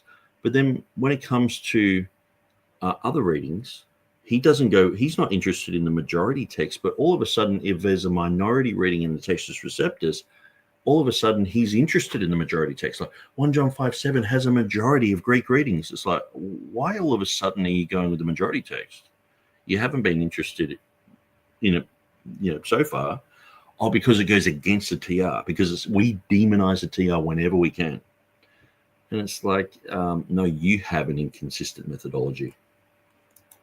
And I demonstrated that in the debate. And I cannot be inconsistent as an apologist. You know, we've been saying that to you for years. Whether I'm debating an atheist, a Muslim, a Mormon, a Jehovah's Witness, just a plain old Unitarian. You've got a hammer, everything's a nail, and you were just going, you're in a cult, and you turn around, King James only, you read a wrong Bible. We can't sell this Bible, make lots of money. So you're in a cult. The Bible industrial complex, $1 billion industry. They're funding, they're helping, they're buying my books. You're in a cult. That's who James White is. Whoever it is that I'm engaging, I cannot be inconsistent. I cannot have one standard for my side and another 1 John 5:7, and then the last 12 verses of Mark. Another standard for them. I cannot use one set of arguments against the... Like a majority text argument that he doesn't believe in the majority text, that last 12 verses of Mark, but then he uses a majority text argument for 1 John 5:7. Inconsistency. I could talk about hundreds of places where he does this. And then use a completely different set of arguments to defend the New Testament. But my brother here... But the thing is, isn't the New Testament different? Isn't the New Testament from God, and God said he would preserve his text. So why are you using exactly the same yardstick for their text as ours? Like, if all the Bibles, all the manuscripts, everything just went up in smoke tomorrow, could God actually still preserve his word? He promised it. It would be a miraculous thing, but he could do that, couldn't he? Just because the Mormons claim that theirs comes from, some sort of supernatural thing, and it's obviously bogus, and other religions do this as well, does that mean that God can't do that just because these other ones are fake? He could do that, couldn't he? Is forced into exactly that. And you saw it during cross-examination. You saw it. Because no matter... No, what we saw was James White brought up 5 arguments, and they were so easily debunked that I'm thinking James White's completely out of touch with the King James and the Textus Receptus argumentation. And I would debate him anywhere, anytime, any time of day. I'll debate him at 2 o'clock in the morning on a Thursday when I'm tired. I will debate him and just walk all over him, because his arguments are they're so lame. They're so, they've been disproved 30 years ago. No matter what text you bring up. So I did a debate with Jeff Riddle during COVID, one of the few I've done online. And we did 2 things. We did Mark 16, 9 through 20, which we didn't talk about tonight. And we did Ephesians 3, 9. The arguments that he used for the longer ending of Mark completely refuted the arguments he used for Ephesians 3, 9. No, not at all. The reason that he wanted to debate the longer ending of Mark was because you were saying, James White said there were no manuscripts that back up Ephesians 3, 9. 0. He's making the claim. There's 0. There's no evidence. These guys are idiots. Okay, so we, started Googling, and sure enough, we found manuscript evidence. Here's a manuscript. There's a manuscript. Here's a commentary with it. Here's Tertullian talking about it in the early church. We found evidence for it. With James White saying there's 0 evidence. So then all of a sudden he changes his tune. He's like, he won't, if in this debate here, he would not say that there's no evidence for it, like he did with the Revelation 21-24 issue. He's like, there's no evidence for it. Well, I just, I jumped on Google, found evidence. Chris Yetzer found evidence. If there's evidence there. So he's just wrong all the time. It's like, when are you going to when are you going to publicly apologize for being so wrong? And when are you going to pat us on the back for doing homework, finding all these readings? He's just, I don't know what, if he's reading your one book in his office, like, 1970s D.A. Carson or something. Oh, there's no evidence for this verse. Hey, there's no evidence. Yeah, it's like he doesn't even look into it. He just gets up there in a debate of all things. Like, usually in a debate, you're making sure it's right. At least he could even contact me and say, hey, Nick, I know you don't like me. It's not so much I don't like him. I think James White's a nice guy and everything and all the rest of it. I just don't like his position. I don't like him lying. I don't like him slandering people and stuff like that. But I'm sure, if we went for a bike ride together, we could talk about something. But he could contact me and say, hey, Nick, I'm about to do a debate. Is this right? Is there no manuscript evidence for this? And I'd just write back, well, I Google searched for like 3 minutes and I found this, and this. He doesn't even, has he got any friends that he can contact that will actually correct him, or is he completely uncorrectable? Like, because we've been trying to correct him for years. It's like he doesn't even have anyone in the academy who can go, hey, James, like, what you're saying is ridiculous. But they all sort of back each other up, because they're all sort of, Democrat. We're Democrats, so you're the good guys. We're Republicans, so we don't speak against each other. We're all the good guys, sort of thing. He's got his team, he's got his fanboys, but it doesn't mean he's got the truth. And so, Pete and Repeat says, hello there. I'm doing some research on Sola Scriptura. SLJC says, someone like James White doesn't seem to mind the Bible changing every few years. It seems he gets excited by it, if anything. Go figure. Well, there's money involved. It's $1 billion industry. And so when you have a new Bible come out, the more instability in this area where they make people more confused. Bart Ehrman is their best salesman, because people are out there going, the Bible's got mistakes. And someone's like, no, it doesn't. Read James White's book. Okay, so they read James White's book, and it says pretty much the same thing as Bart Ehrman, but goes, still attend a church somewhere and trust God. It's like, but you've got all these errors and mistakes and verses chopped out, and 2,900 less Greek words in your new Bibles, and 8,000 changes in your new Greek Bibles. That's a lot of problems. And so, yeah, that's the thing. They get excited because new Bibles, more money, LSB. I wonder how much they paid James to defend the LSB. I wonder how much sales went up. If you could see a graph, it's like, Bitcoin went up when Donald Trump got in. I wonder if shares for the LSB just went through the roof when James White defended it. JC says, I've spent so much money on Bible versions since the early 90s. Yeah, I used to. I was in a church where they read the New King James, but they used to say, just read all the Bibles. But then I started to get into Bible software. I noticed a lot of those versions were on there. And nowadays, Bible Hub, I usually do everything on my phone or online. I don't even, unless I see a Bible in like a secondhand bookshop and it's like $2, $5, I'll get it. Or unless it's something that I really need to have. Like sometimes, like even just having an actual King James where I carry it around and stuff like that. I hadn't had that for years until someone, it was about 5 years ago, they bought me a leather edition King James sort of thing. And it's like, okay, I can carry that around. But because I'm just on the streets, street preaching, and I'll have all my notes on my phone. And so I just don't. I know some people like, you don't carry a Bible around. It's like, well, and I'm printing Bibles. But which reminds me, I should really make an app for my Bible. But anyway, let's continue. Completely different thing.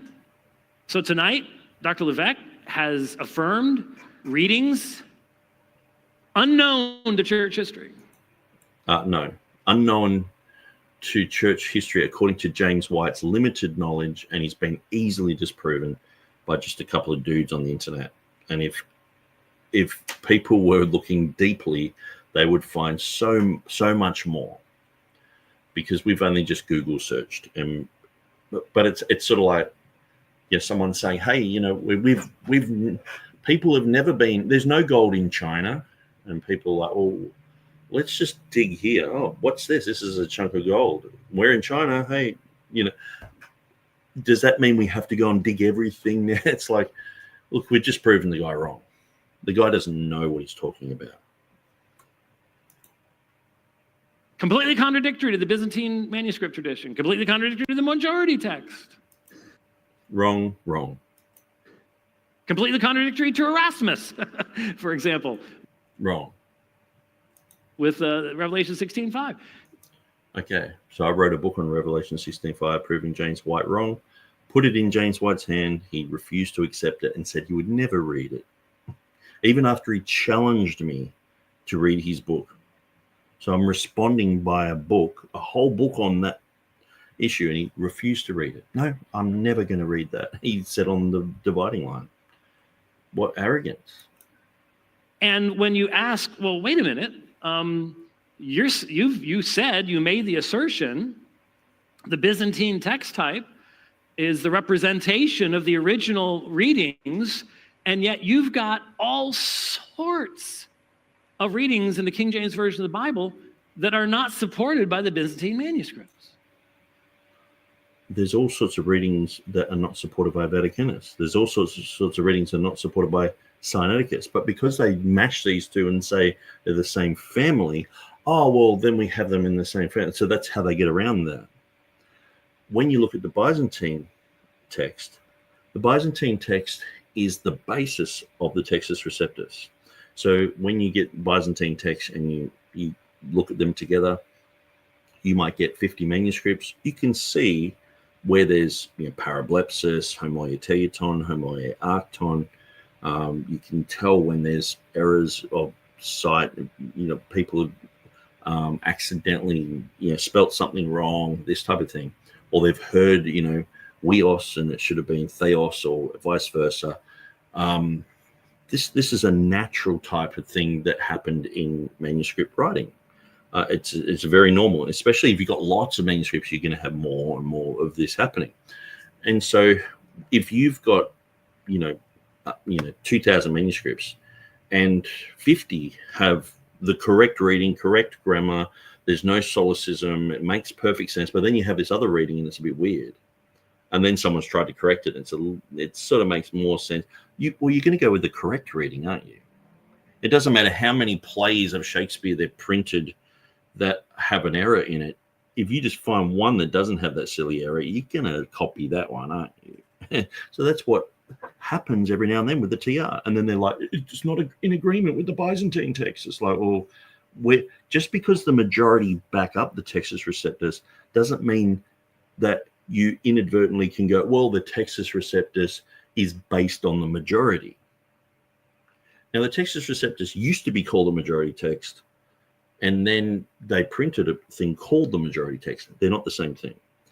Now, just because if I called Vaticanus and Sinaiticus the minority text, should I say, well, they always go with the minority reading? No.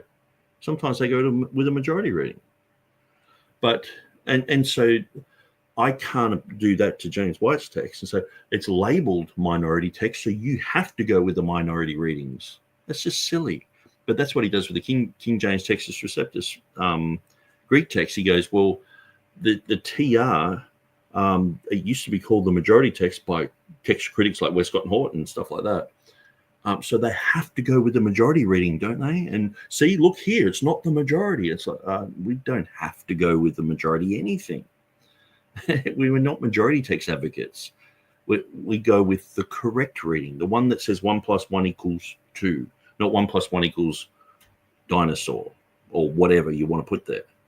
We go with the correct reading. And so James White, his methodology in trying to demonize us is just flawed.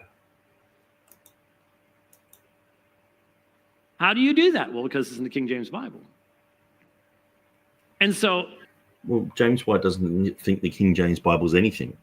Even in the secular world, they're like, the King James Bible is the best. Literature, the best. Accuracy, amazing.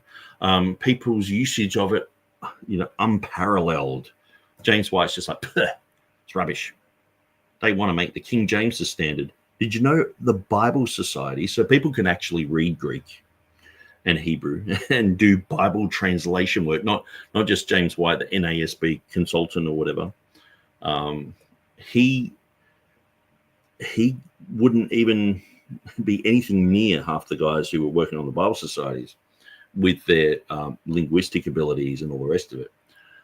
But they were to use the Textus Receptus, the Masoretic text, and use the King James Version as their main example of a good translation. So if they were doing it into French, into whatever, Urdu, whatever language, they were to make their edition like the King James in their language. But James White's like, why are people even thinking about this? King James is like some sort of thing that you scratch off your shoe when you trot on it. You know what I mean? It's just rubbish. I mean, I've got a original 1611 at home, and I use it as toilet paper. That's how we use it. Where the rest of the world are going, this is an amazing thing. The early Bible societies, before the Westcott and Hort and Unitarian influence destroyed it, they were like, Textus Receptus, Masoretic text, and King James. And now if we do that, we're in a cult. How's that? And we have no apologetic against Muslims or atheists or Bart Ehrman. So weird. I've done debates up in Utah with Mormons there. I've been on radio programs where I'm a Mormon attorney and 2 BYU professors. Oh, hey, I've talked to Muslims. That means James White is a Muslim. This is his argumentation. Against me, Colin in Salt Lake City. That's fair sides, isn't it?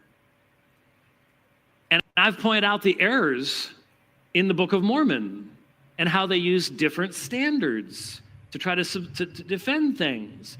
I can't turn around and do the same thing in defense of the New Testament when they come after me, because you can only define truth by words of consistency. But unfortunately, James doesn't. He has a lot of these, bumper sticker sayings, but he doesn't live by them. And his apologetics is completely contradictory. And so this is not a matter of two streams. It's not a matter of two perspectives. I do not have a fungible or flexible doctrine of inerrancy. Inerrancy has to do with what the apostles wrote, not what Anglican translators 1,600 years later wrote. So I guess they didn't have access to the true Bible. So who does have access to the true Bible? Where is this Bible that he's saying, I believe in inerrancy, I believe in preservation, I believe in... It's like, okay, where? Well, it's fluid. It could change. They could find a manuscript tomorrow and no verse is safe. Look at when they found Sinaiticus. It's like, okay, we've got the Textus Receptus. We're going with that. Westcott and Hort go, no, don't move so fast. Let's just delete 2,900 Greek words, make 8,000 changes, and then we'll do a version that redefines a whole bunch of stuff. There you go. You got your Bible back. What's to stop that from happening tomorrow? What if they find another couple of manuscripts? So their text is fluid. Their text is changing. It's a translation. It's changing all the time. It's like, 1 minute it's this, 1 minute it's that. It's like the 1984 thing. How many fingers am I holding up? Well, whatever Big Brother says. If it's 5, if you want me to say 5, I'll say 5, or 3, or 4. Just please don't call me a King James onlyist. Please don't just demonize me in front of my church, and please don't persecute us, James. Because you're persecuting the churches and saying that good people who just have a Bible in their lap are in a cult. You're demonizing people. If you confuse those things, I say you will be in a position to not be able to defend the Christian faith against people like... But the way that James White defends the Christian faith is just by capitulating. So he thinks that that's a great thing, and we should just capitulate with the Muslims and with the Mormons and with the Catholics. And, Jehovah's Witnesses, they've got the Westcott and Hort text too, and so do the Catholics, and so do the Orthodox Church now. And so we're just capitulating, and we're just going with the correct one that everyone's in agreement with, James White, people will say the Bible's changed. He's like, 1 John 5:7, we threw it out. We've got all these other changes. We're going with the better Bible now. So he's just basically saying we've got a new Bible. What they had before was faulty, and it's pretty much rubbish. So all through the Reformation period, just flush that down the toilet.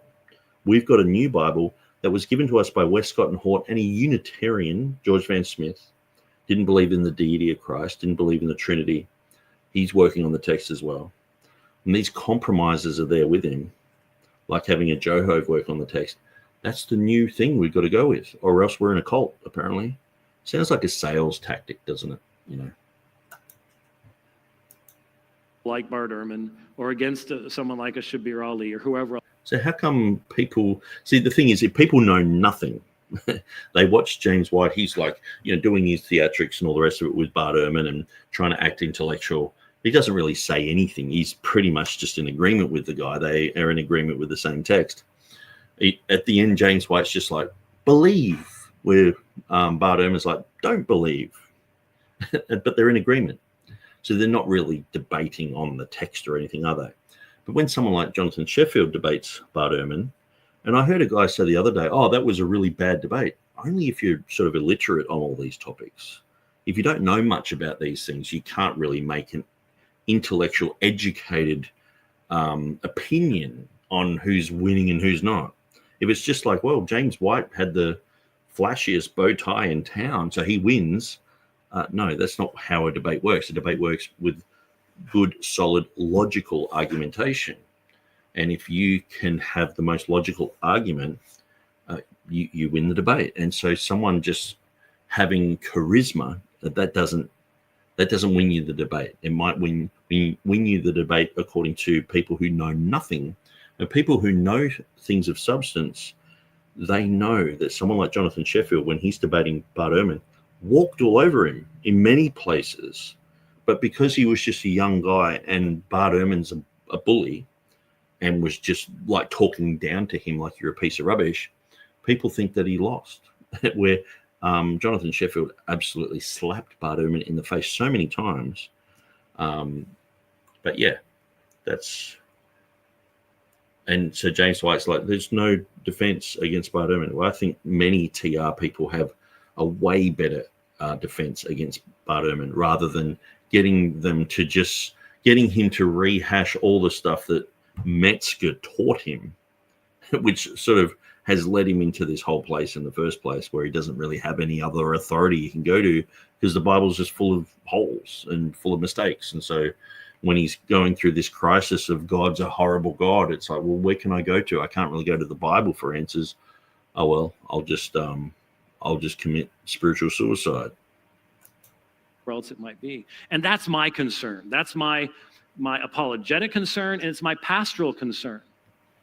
Because I have always wanted Christians to be prepared to give a reason for the hopes within them, and to do it in such a way that you won't have your head handed to you on a platter, because you're going to run into someone who can go, wait a minute, you just said that? Well, let me show you this. You know how many people I've run into over the years? Well, how come I can debate Muslims? How come I can debate Jehovah's Witnesses? How come there are many people who have been converted by Textus Receptus people, intellectuals who are on the other side, in Catholicism, Mormonism, many other cults and different religious concepts, atheism, and they've been converted by people who have a Textus Receptus position, King James position, and but this is just not acknowledged by he just doesn't even want to go there. Like when he was saying you don't have an apologetic, I'm like, well, how come my friend can win like 21 Muslims to Jesus, and he's as TR as I am? He's a King James guy. And so how come someone like the translator for the Iranian Bible, he's in the UK and he's winning many people to Christ? And so how come you're not looking at those examples? So the real world trumps James White's negative assertions.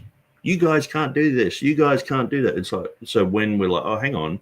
No, I've got friends who've been doing that for years. Here's an example. Here's another example. Here's another one. And Jeff Riddle's got example. Everyone's got all these examples. And James White's just like, la, la, la, la, la, la. I'll say whatever I want because I don't care about reality.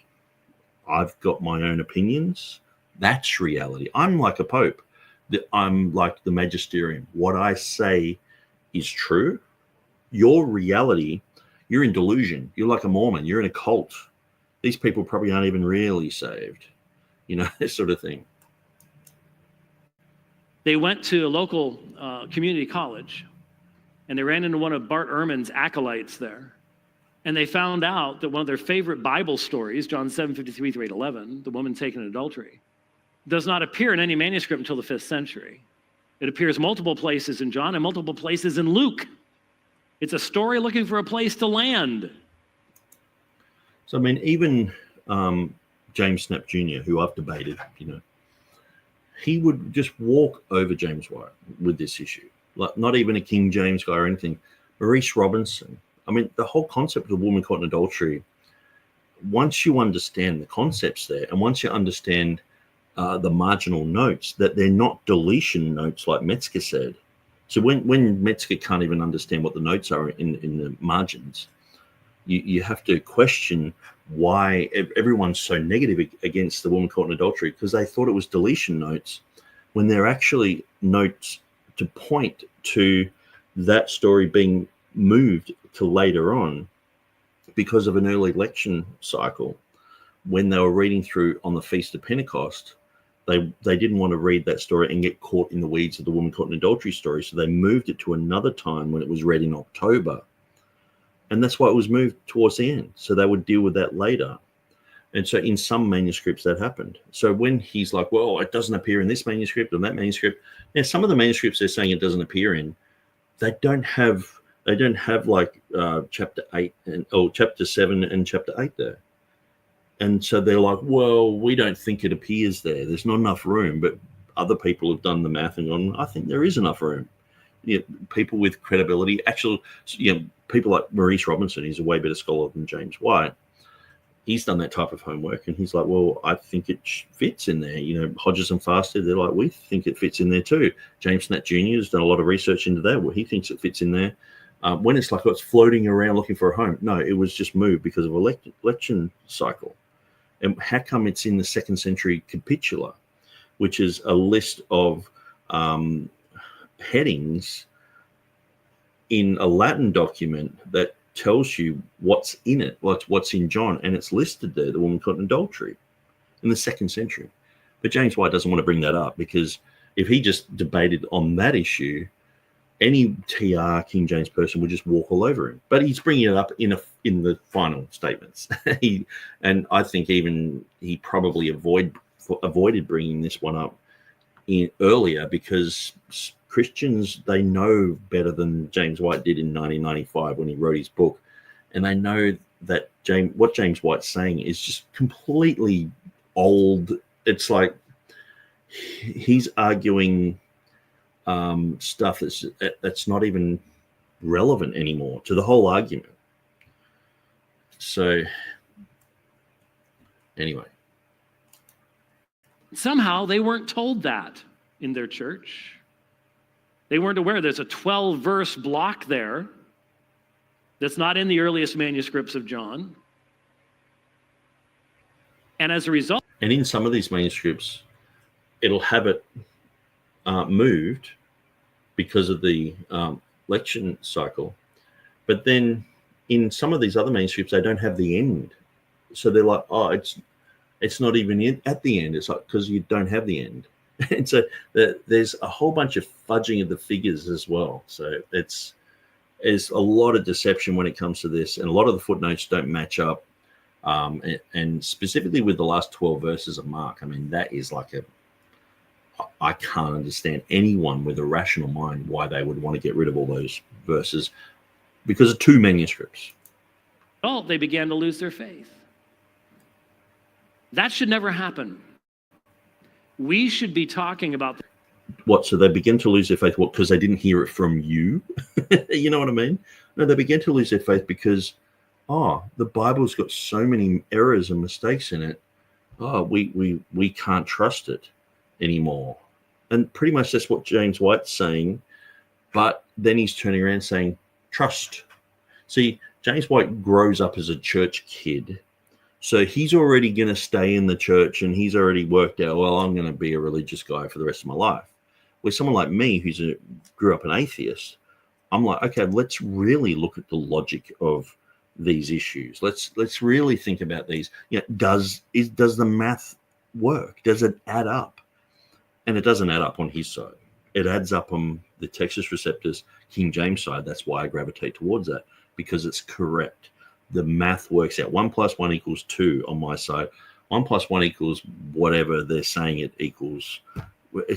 Different editions coming out that, done by Catholics, done by Unitarians, done by Westcott and Hort, done by weirdos, whatever, Bart Ehrman involved, whatever, who knows?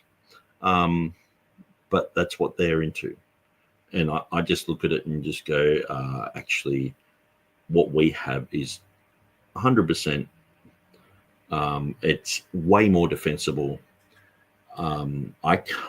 Every error that I've been presented with, when I've had a bit of time to study it and I go through it, I see that there are logical, sound, rational answers for them.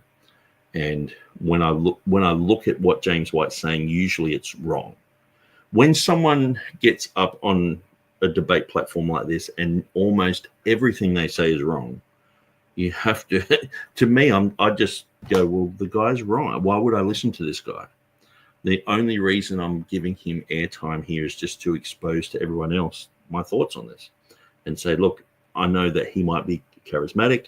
I know he might have his favorite bow tie on that you love. I know, he might have said something about some religious topic that you're very attached to, and you're thinking James White's a legend, but he's just simply wrong on all this. And to me, there are lots of things I don't know about. I don't know that much about Roman Catholicism, but it makes me wonder, James White's debating Catholics at a high level. Is he saying the same silly things there as well? That would be embarrassing if I'm like, well, James White's good at Catholic debating apologists for the Catholic side.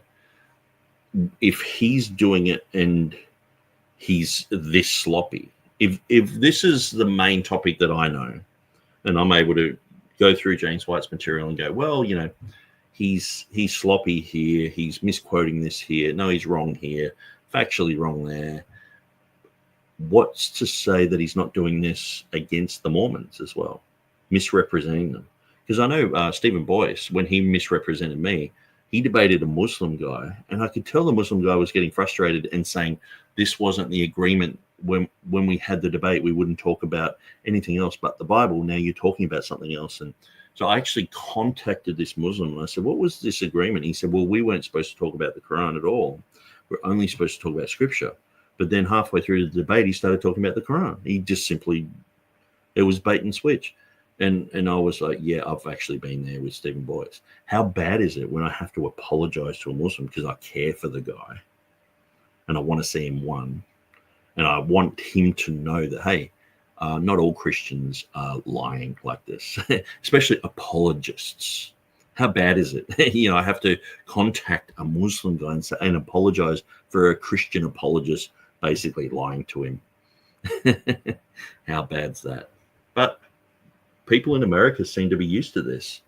I don't know what it is. It's like apologists like James White, they're popping up everywhere, and they just feel that they can say whatever they want.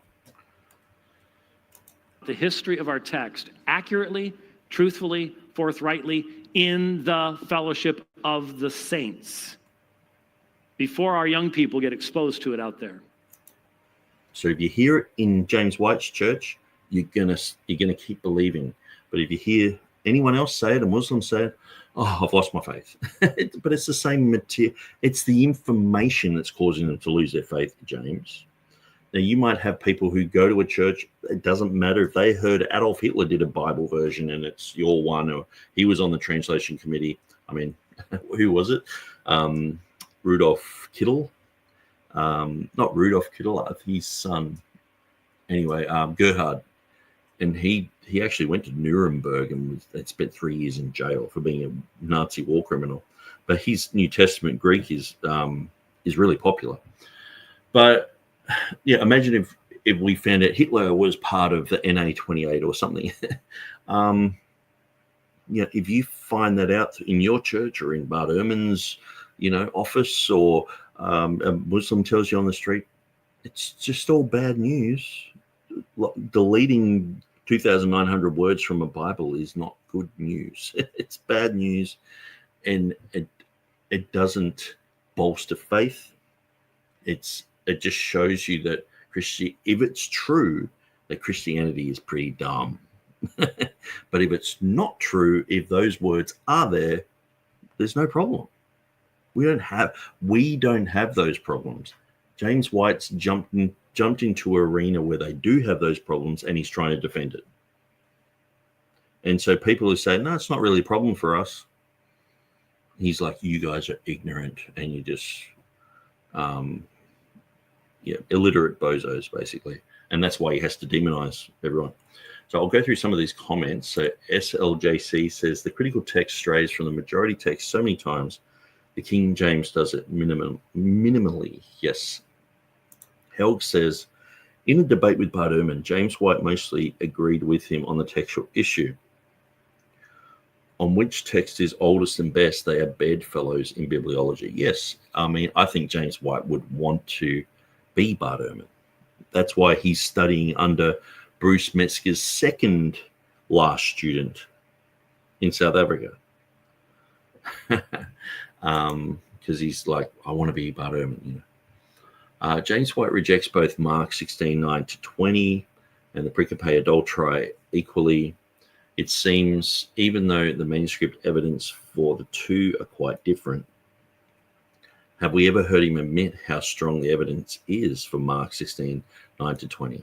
And that's one of the things. He's often like against it, and it's Gnostic and all the rest of it. But like, rarely do these guys, well, maybe if they're pushed in a corner, they will admit it. But rarely would you get James White saying, well, there's only two manuscripts, Vaticanus and Sinaiticus, that don't have 12 verses, 1,637 do.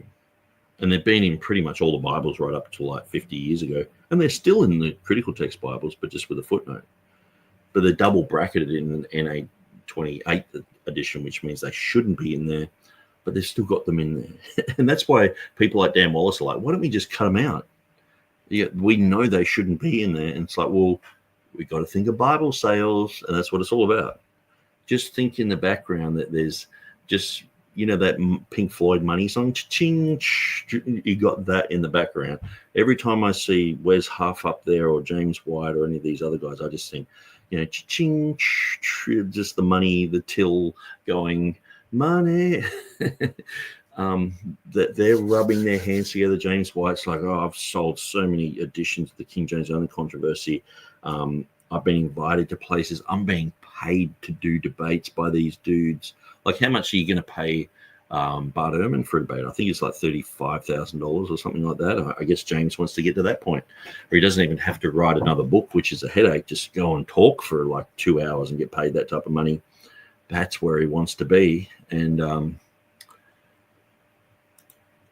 Helg says critical, Hitler's critical text. Yeah.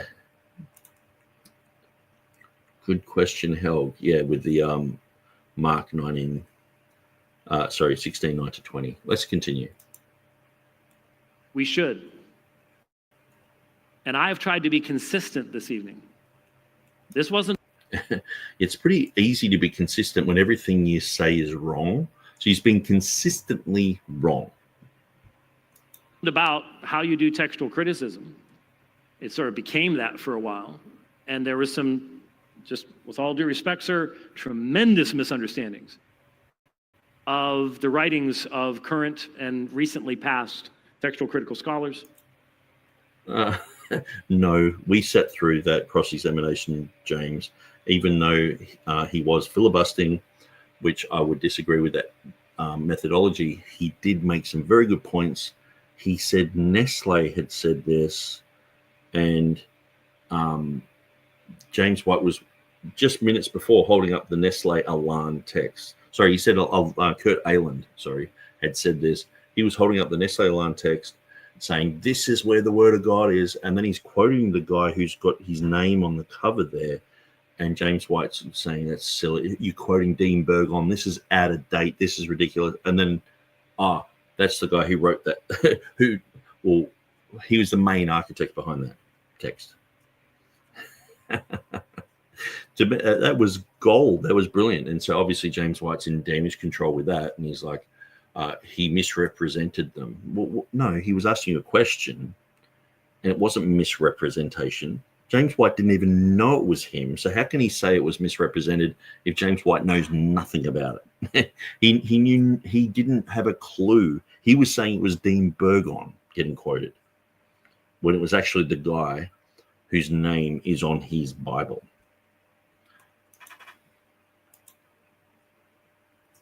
But the fact is, God preserved his word, not by etching it in a stone on a mountainside someplace. He he did that, but they got destroyed. Preserved his word. It was interesting. Just while I'm thinking about this, you know the song "We Are the World"? When Willie Nelson starts singing, he says, God has shown us by turning stone to bread. And I was like, where in the Bible does it turn stone to bread? That's what the devil tempted Jesus to do, and he didn't do it. And I was thinking, these guys are so biblically illiterate. Willie Nelson. But anyway, I because it came on the radio the other day and I was listening. God has shown us by turning stone to bread. It's like, well, when did God turn stone to bread and show us? That was a temptation of Satan. Anyway, so he's saying God didn't etch this on a mountain somewhere among 10 Commandments. Yeah, they got smashed, but it's like he actually did do that. Sometimes the examples don't work that well. By having all those New Testament documents fly out into the Roman Empire and go everywhere. So there was never a time when any one person... So notice, he's actually saying our position. We believe the Byzantine text was everywhere. And so you couldn't change every one of those documents. But if you only got Vaticanus and Sinaiticus, well, you can change those. So this is the thing.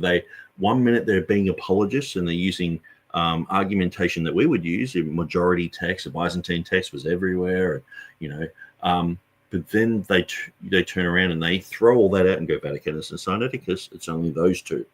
The rest of them are rubbish Byzantine texts. Come along and gather up all those manuscripts and make wholesale changes. The result of that is we have textual variation. In comparison to almost any other work, it's a minor amount of textual variation, but we have textual variation. Every work of antiquity has textual variation. And that's true, but if you look at the majority text or Byzantine text, textual variation, it's minimal. If you look at the critical text, Vaticanus and Sinaiticus, 3,000 differences just in the Gospels alone. There were 17 different types of variant tabulation that Hoskier didn't use. If he had used them, there would have been many, many more thousands of differences just in the Gospels alone. But what we find is most people don't collate manuscripts that are Byzantine the same way that they do these Alexandrian ones. Because if you do that with the Alexandrian ones, there's so many differences that you'd be there forever. But when you've got Byzantine manuscripts, they're so close to each other that you have to go through minutiae and go, well, this is spelt different. This has or it might have the rough breathing and the hard breathing, the commas around differently or whatever. They have to go through that type of thing just to, I guess, point out any differences. Because like I said, you didn't have a photocopier until 1949. And so there were handwritten... But thank God we had a God who's been there since eternity, and he said that he would preserve his word. Errors. There are errors of sight. Everybody in the church knew that. Everybody talked about it. Everybody understood it. And James White makes out that King James people reject this for some reason. It's like me saying, hey, James, you realize that scientists, do experiments, and they use glass vials, and they walk around with lab coats on, and they do experiments. You do know that, don't you? I mean, I accept that. Like, what is that type of argument? James White will go, well, I accept it too.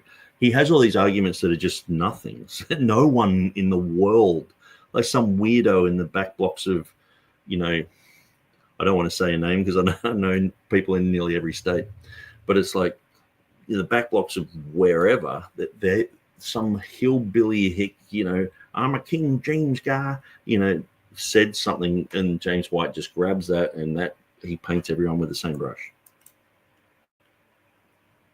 But the way that God preserved his word was to have it spread out like that. And so now... So you're advocating for the Byzantine text, are you? Now, yes, we do textual critical studies. And you do that, and you throw everything out except for Vaticanus and Sinaiticus most of the time. Look at the last 12 verses of Mark. But we have everything they wrote. God has preserved it for us. And he didn't do it solely in the work of Erasmus or Stephanus or Beza or the King James translators or anyone else. Or anyone else. We know more about the history of the New Testament today than ever before. It's okay to know about all that, but you reject 99% of everything. So you can know all about, freedom of speech. You can have all the books on freedom of speech in the world, but if you're Adolf Hitler, it doesn't, you don't use them. We know all about this stuff. But see, the thing is, cataloging something and knowing about it is different, because I've found that a lot of these textual critical guys are illiterate when it comes to a lot of issues that Beza and Stephanus and Erasmus, it was their bread and butter. It was their basics. These guys struggle to even understand the basics of what these guys were doing. So they say, oh, it's an error. I can't understand it. And I consider it a great gift from God that in this very day when we have the greatest attacks against the New Testament, we have the greatest evidence with which to respond to it. And reject 99% of that evidence and go with 2 manuscripts. Like, can you see what he's doing? He's using our argumentation that we could use, because we would use the same argumentation, but just say, look, there's rubbish manuscripts like Codex Beza, the 5th century document that Theodore Beza owned, so it's named after him. Now, he even said it was weird. James White says it's weird. I say it's weird. But see, then you get Vaticanus and Sinaiticus. Why doesn't he just say they're weird? Well, because they're not weird. They're the best all of a sudden. Where throughout history, they're just rejected. No one's really interested in them. And King James onlyism takes that gift away from us. So he's using our argumentation and then saying King James onlyism, which covers weirdos. I guess it's it's like someone pointed out the LBGT, the acronym. People in those communities are in disagreement with each other, because if you have people who say there's no gender, well, there are other people who are identifying, I'm now a woman. And then you got other people who are saying, well, I'm a lesbian. So they're specifically saying I'm a female who's with other females. So the non-gender crowd, they're not agreeing with them. And so to put them all as a cohesive community, this is what James White does with us. He's trying to make out that whether King James only, and TR people, even majority text people, James Snatt Jr., Maurice Robinson, they would be considered King James only according to James White's classifications in his book. Even Peter Ruckman, Ripplinger, and all those other people, they're exactly the same as James Snapp Jr., same as me, same as ever. We're all just in one cohesive group. But when you go through it, we're all in disagreement and we're debating each other. But when you've only got a hammer, everything's a nail. And James White's like, Roman Catholics are a cult, Mormons, they're a cult, King James only a cult. So if he actually started coming against pre-trib rapture people, you're a cult, and that's what you see people do. It's like, well, Schofield, Masonry, triangles and dollar notes, and the Schofield Reference Bible, and Darby, and twice divorced someone, and some girl having visions and speaking in tongues, and they just lump everyone in there, and it's like, man, all those people invented the rapture apparently, pre-trib rapture. It's quite amazing. And that's why I remain passionate about this subject. Thank you for being here this evening. God bless you, Dr. White. Dr. Levesque, you have the final 10 minutes to make your closing statement. You did it. You've made it through. We're almost done. Thank you. This you've got some gumption here. Praise the Lord for that. Thank you, Pastor. Thank you, Brother White. Okay, so I'll just go through these comments so I don't get too far behind.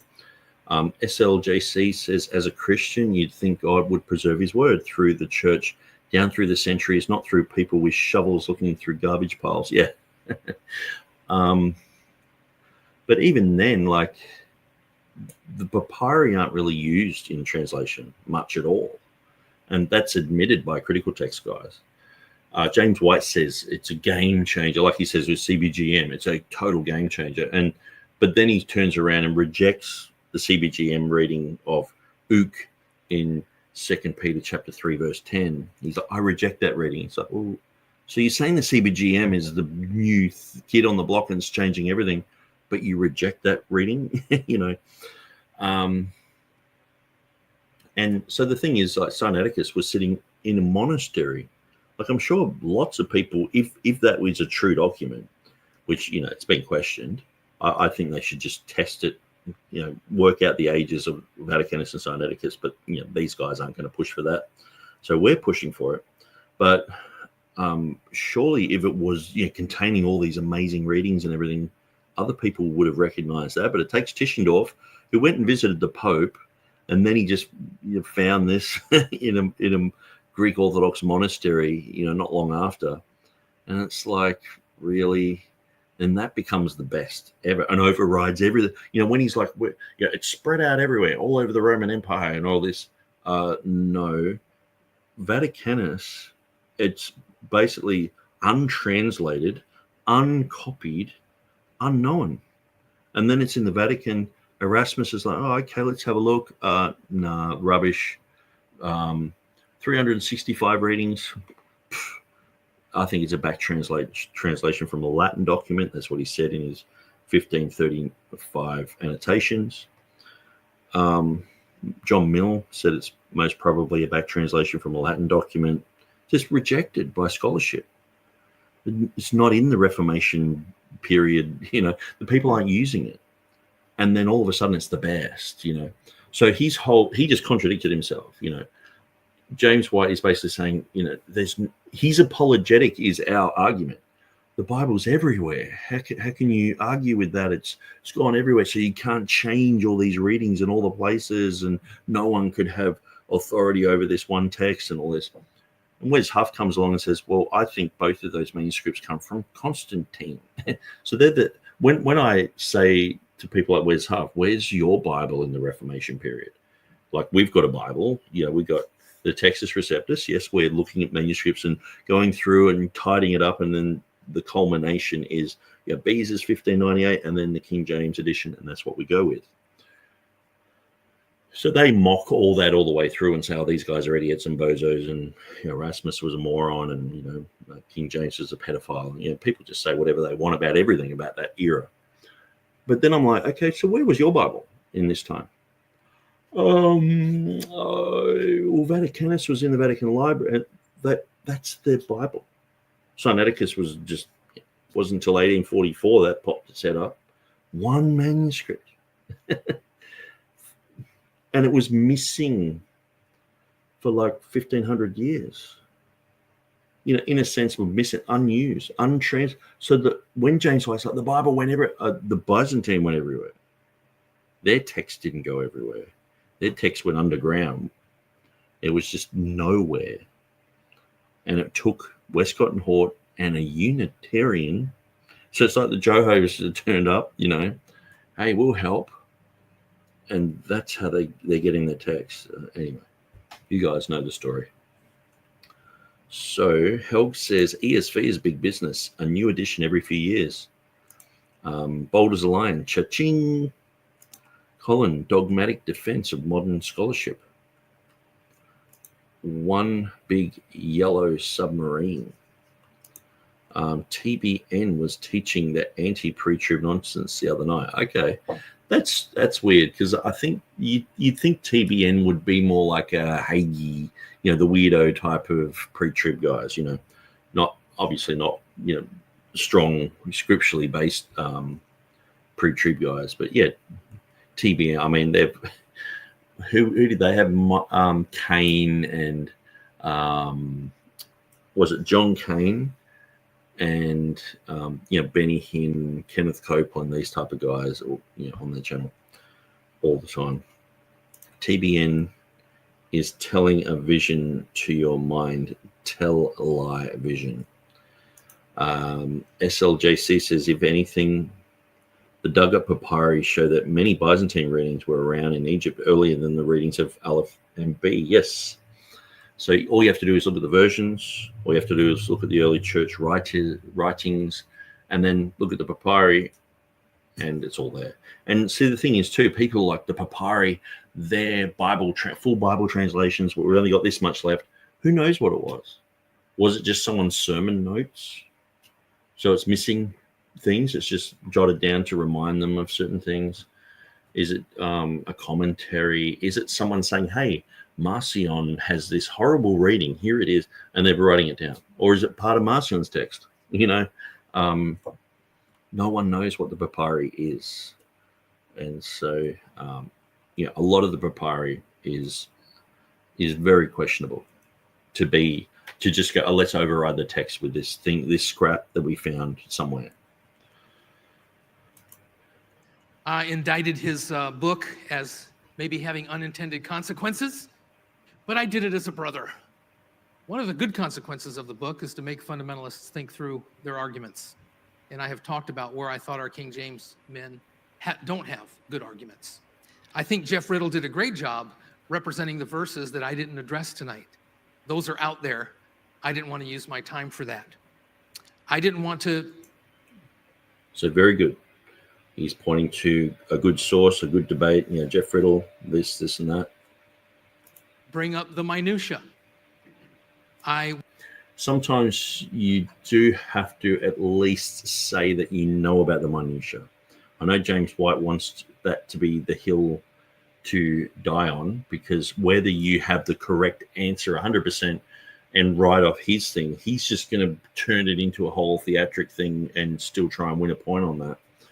But it does seem like sometimes when people bring up these issues, these minutia, if you actually just I don't know, it works out worse sometimes, because then people think you actually haven't really studied these things through. Wanted to show the nakedness of a different stream of thought. I think that me reading the textual critics, at least starting to read the textual critics about the weakness of their own side, their own thoughts, their own translations, got to Dr. White. He knew exactly what I was trying to do.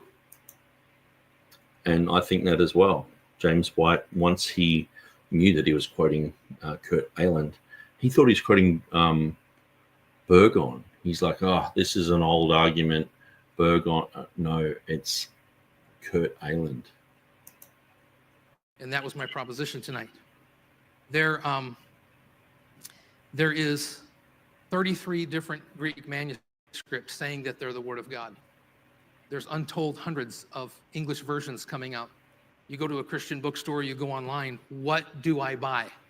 You have to take someone's word for it, perhaps that knows Greek, perhaps that knows the broad spectrum. I will give him intellect and I will give him debate. But my proposition tonight for why I use the King James Bible by default, yes, exclusively.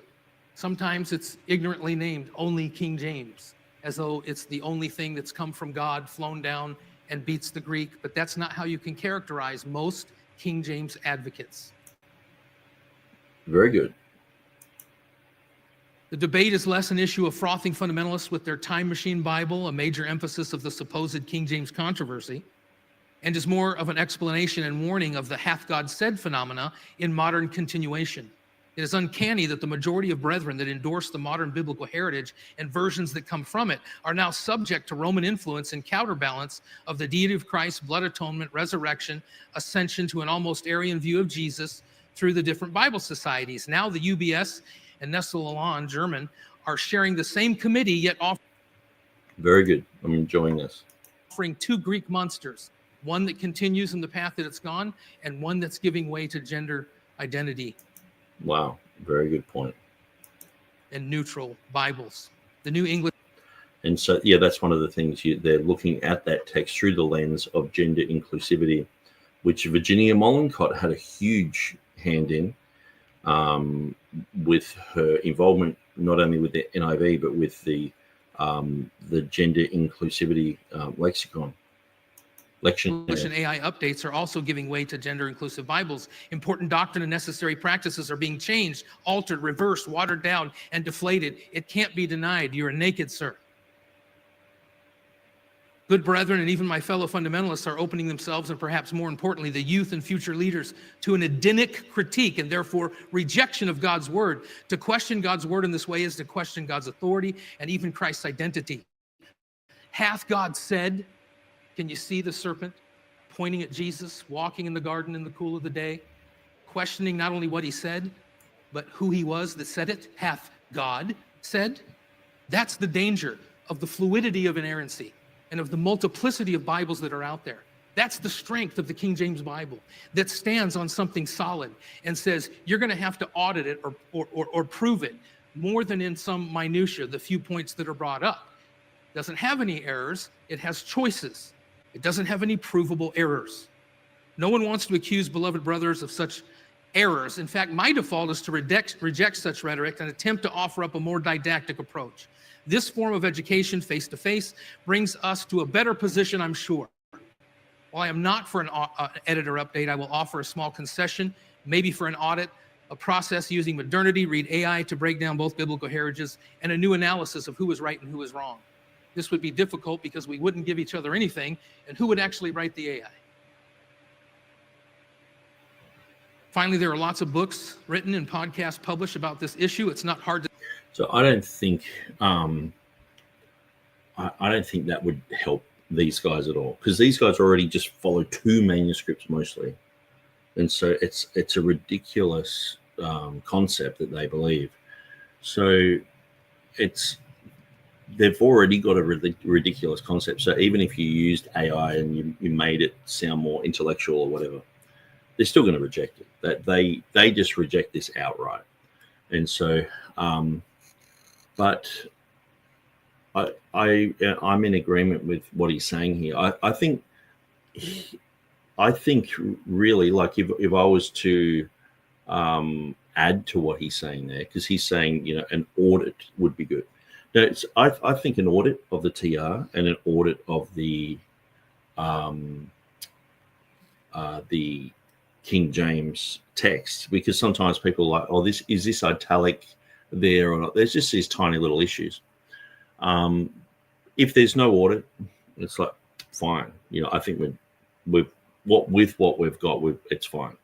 But to just sort of tidy up any loose ends, you know, oftentimes people say to me, so what do you believe with the King James Bible? I'm like, well, every word.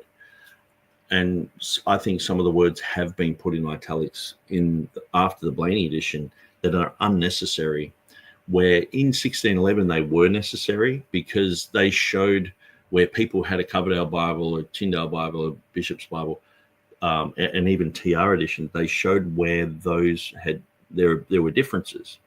So that way someone who'd been reading the Geneva, when they grabbed a King James, they're not like, oh, that's deleted, or maybe it's a print error or something. They at least had a footnote saying, hey, well, some editions say this. So they're like, oh, that's my edition. Yeah, that makes sense. You know, it was helpful footnotes, not doubt producing, like we don't know what's happening here.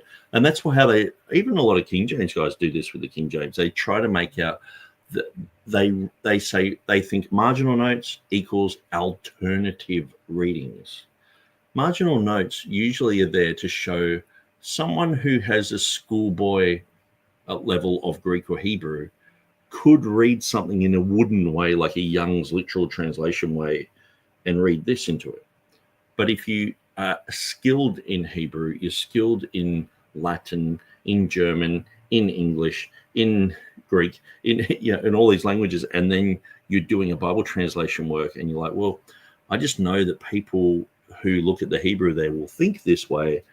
I'm going to put this in the margin so that they know that, yes, we understand it can be worded that way, but in the context, it should be worded this way because it makes more sense. Well, that's just the way that we do it. So that vast majority of marginal notes are like that. Sometimes they'll say the Hebrew literally says this. Now, that's usually because of they're looking at Geneva Bible footnotes, they're looking at the Bishop's Bible translated it this way. So they're helpful. So people coming out of all that to one principal one are helped to that reading. Now, we don't really need all that today. We probably more so just need footnotes in a King James that says unicorn in brackets, like, or a rhinoceros. That's very helpful.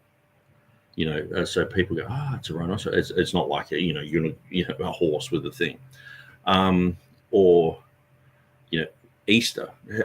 If I had Easter and in brackets German Oster from Auferstehung, which means resurrection.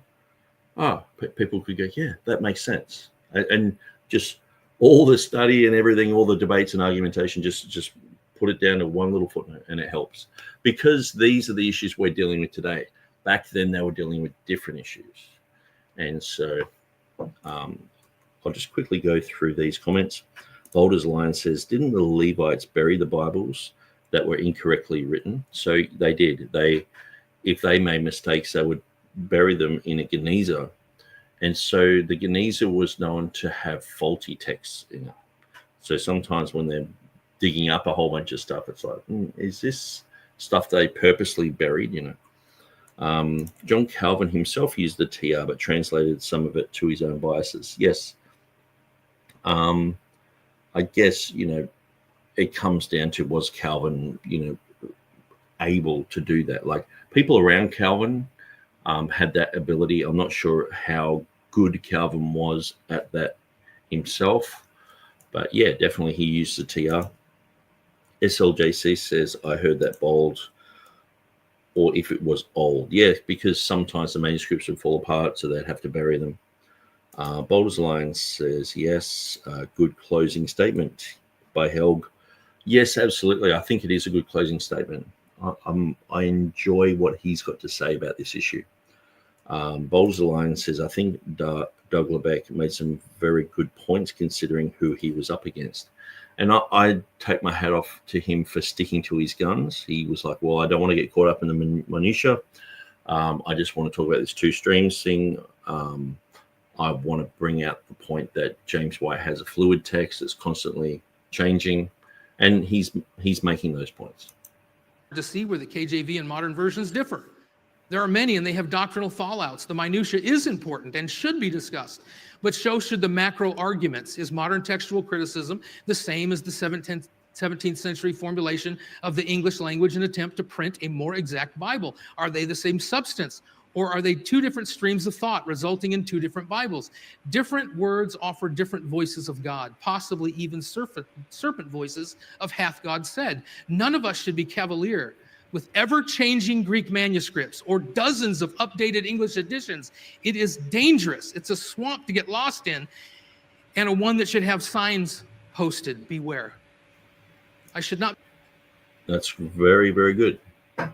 be remiss to thank you, pastors. I think it's brave to get together, two sides of the argument, and let church members come. And I think it's wonderful, and it should happen. And so I want to give you merit for all the things that you've done. Hundreds of people have come tonight buying tickets when you could be somewhere else that you probably shouldn't be. You're in the right place. Someday, perhaps, I admire Brother White and would love to be on the same side of the debate table with him regarding Trinitarians or Romanists or deconstructed ex-Christians. I thank you for the debate opportunity, sir.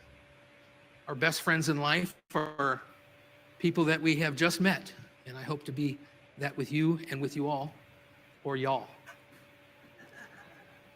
Most assuredly, the important truth is that Jesus Christ is the one and only Lord and Savior. Only He can save you from your sinful state, hellish destiny by the shed blood, and from your hellish destiny by the shed blood and sacrificial death of the cross.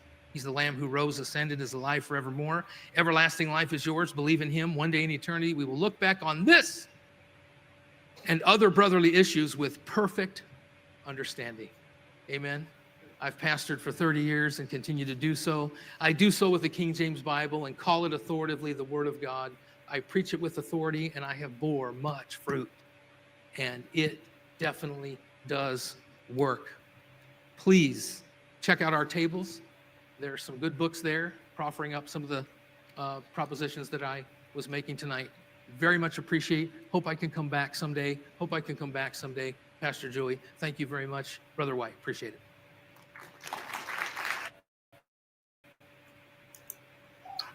Well, I think you did pretty well. And I've already shared my critiques, constructive criticism. And so, yeah, but overall, I think you did a good job. Well, I would like to end this evening by thanking some other people who made this possible. We have an army of volunteers in this church, and they are incredible. And our media team is working very hard. We have a funeral here at 10 a.m. in the morning. We have to reset the sanctuary and then reset it for tomorrow night when Dr. White will be teaching at 6 p.m. on church history and Bible translations, so you can come for that. But I just want to thank our media. So notice James White's teaching on church history and Bible translations in that church the next day. And so I did see that. I haven't listened to it, but it makes you wonder, you know, sometimes James White, he'll reiterate a lot of debate things, Revelation 16:5 and all the rest of it. Media team, because we have funerals, we have weddings, we have conferences, we have Sunday, we have all types of events, and they always pull through and they do a fantastic job. So would you give our volunteers a round of applause? Thank you. I don't know how to do any of this stuff. They just make me look good, and that's hard to do. We are going to close this evening. As we do, I would encourage you, if the debaters are able, that you can visit with them, but please give everyone an opportunity. Like one person, don't take all their time. Let others talk to them. We will need to leave at a fairly reasonable time. Kid Rock, Nickelback, Leonard Skinner, and all those folks are having a concert a mile away. Go south, not north. Do not drive that direction or you will regret it. There are 20,000 people in a town of 2,000.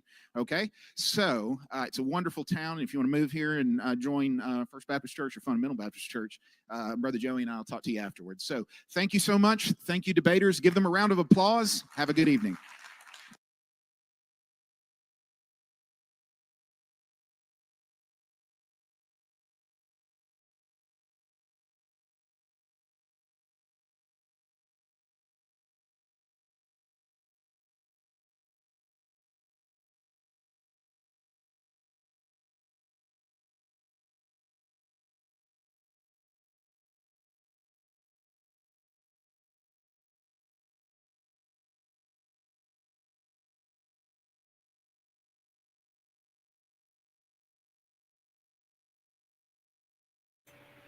Sorry, I muted myself.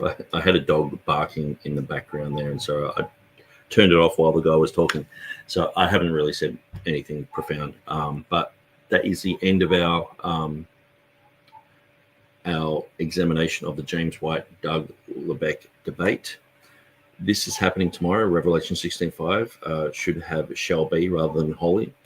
So I'm going to be debating TurretinFan. That's in 17 hours. So join us for that in 17 hours time, and that's going to be awesome. It's going to be moderated by Dwayne Green. I'm looking forward to that. I've got to study through some stuff today and tomorrow morning. But apart from that, I'm going to shut this off. I don't think we've got anything else that we really need to go through. I'll play my outro, and I'll see you again very soon. Here we go.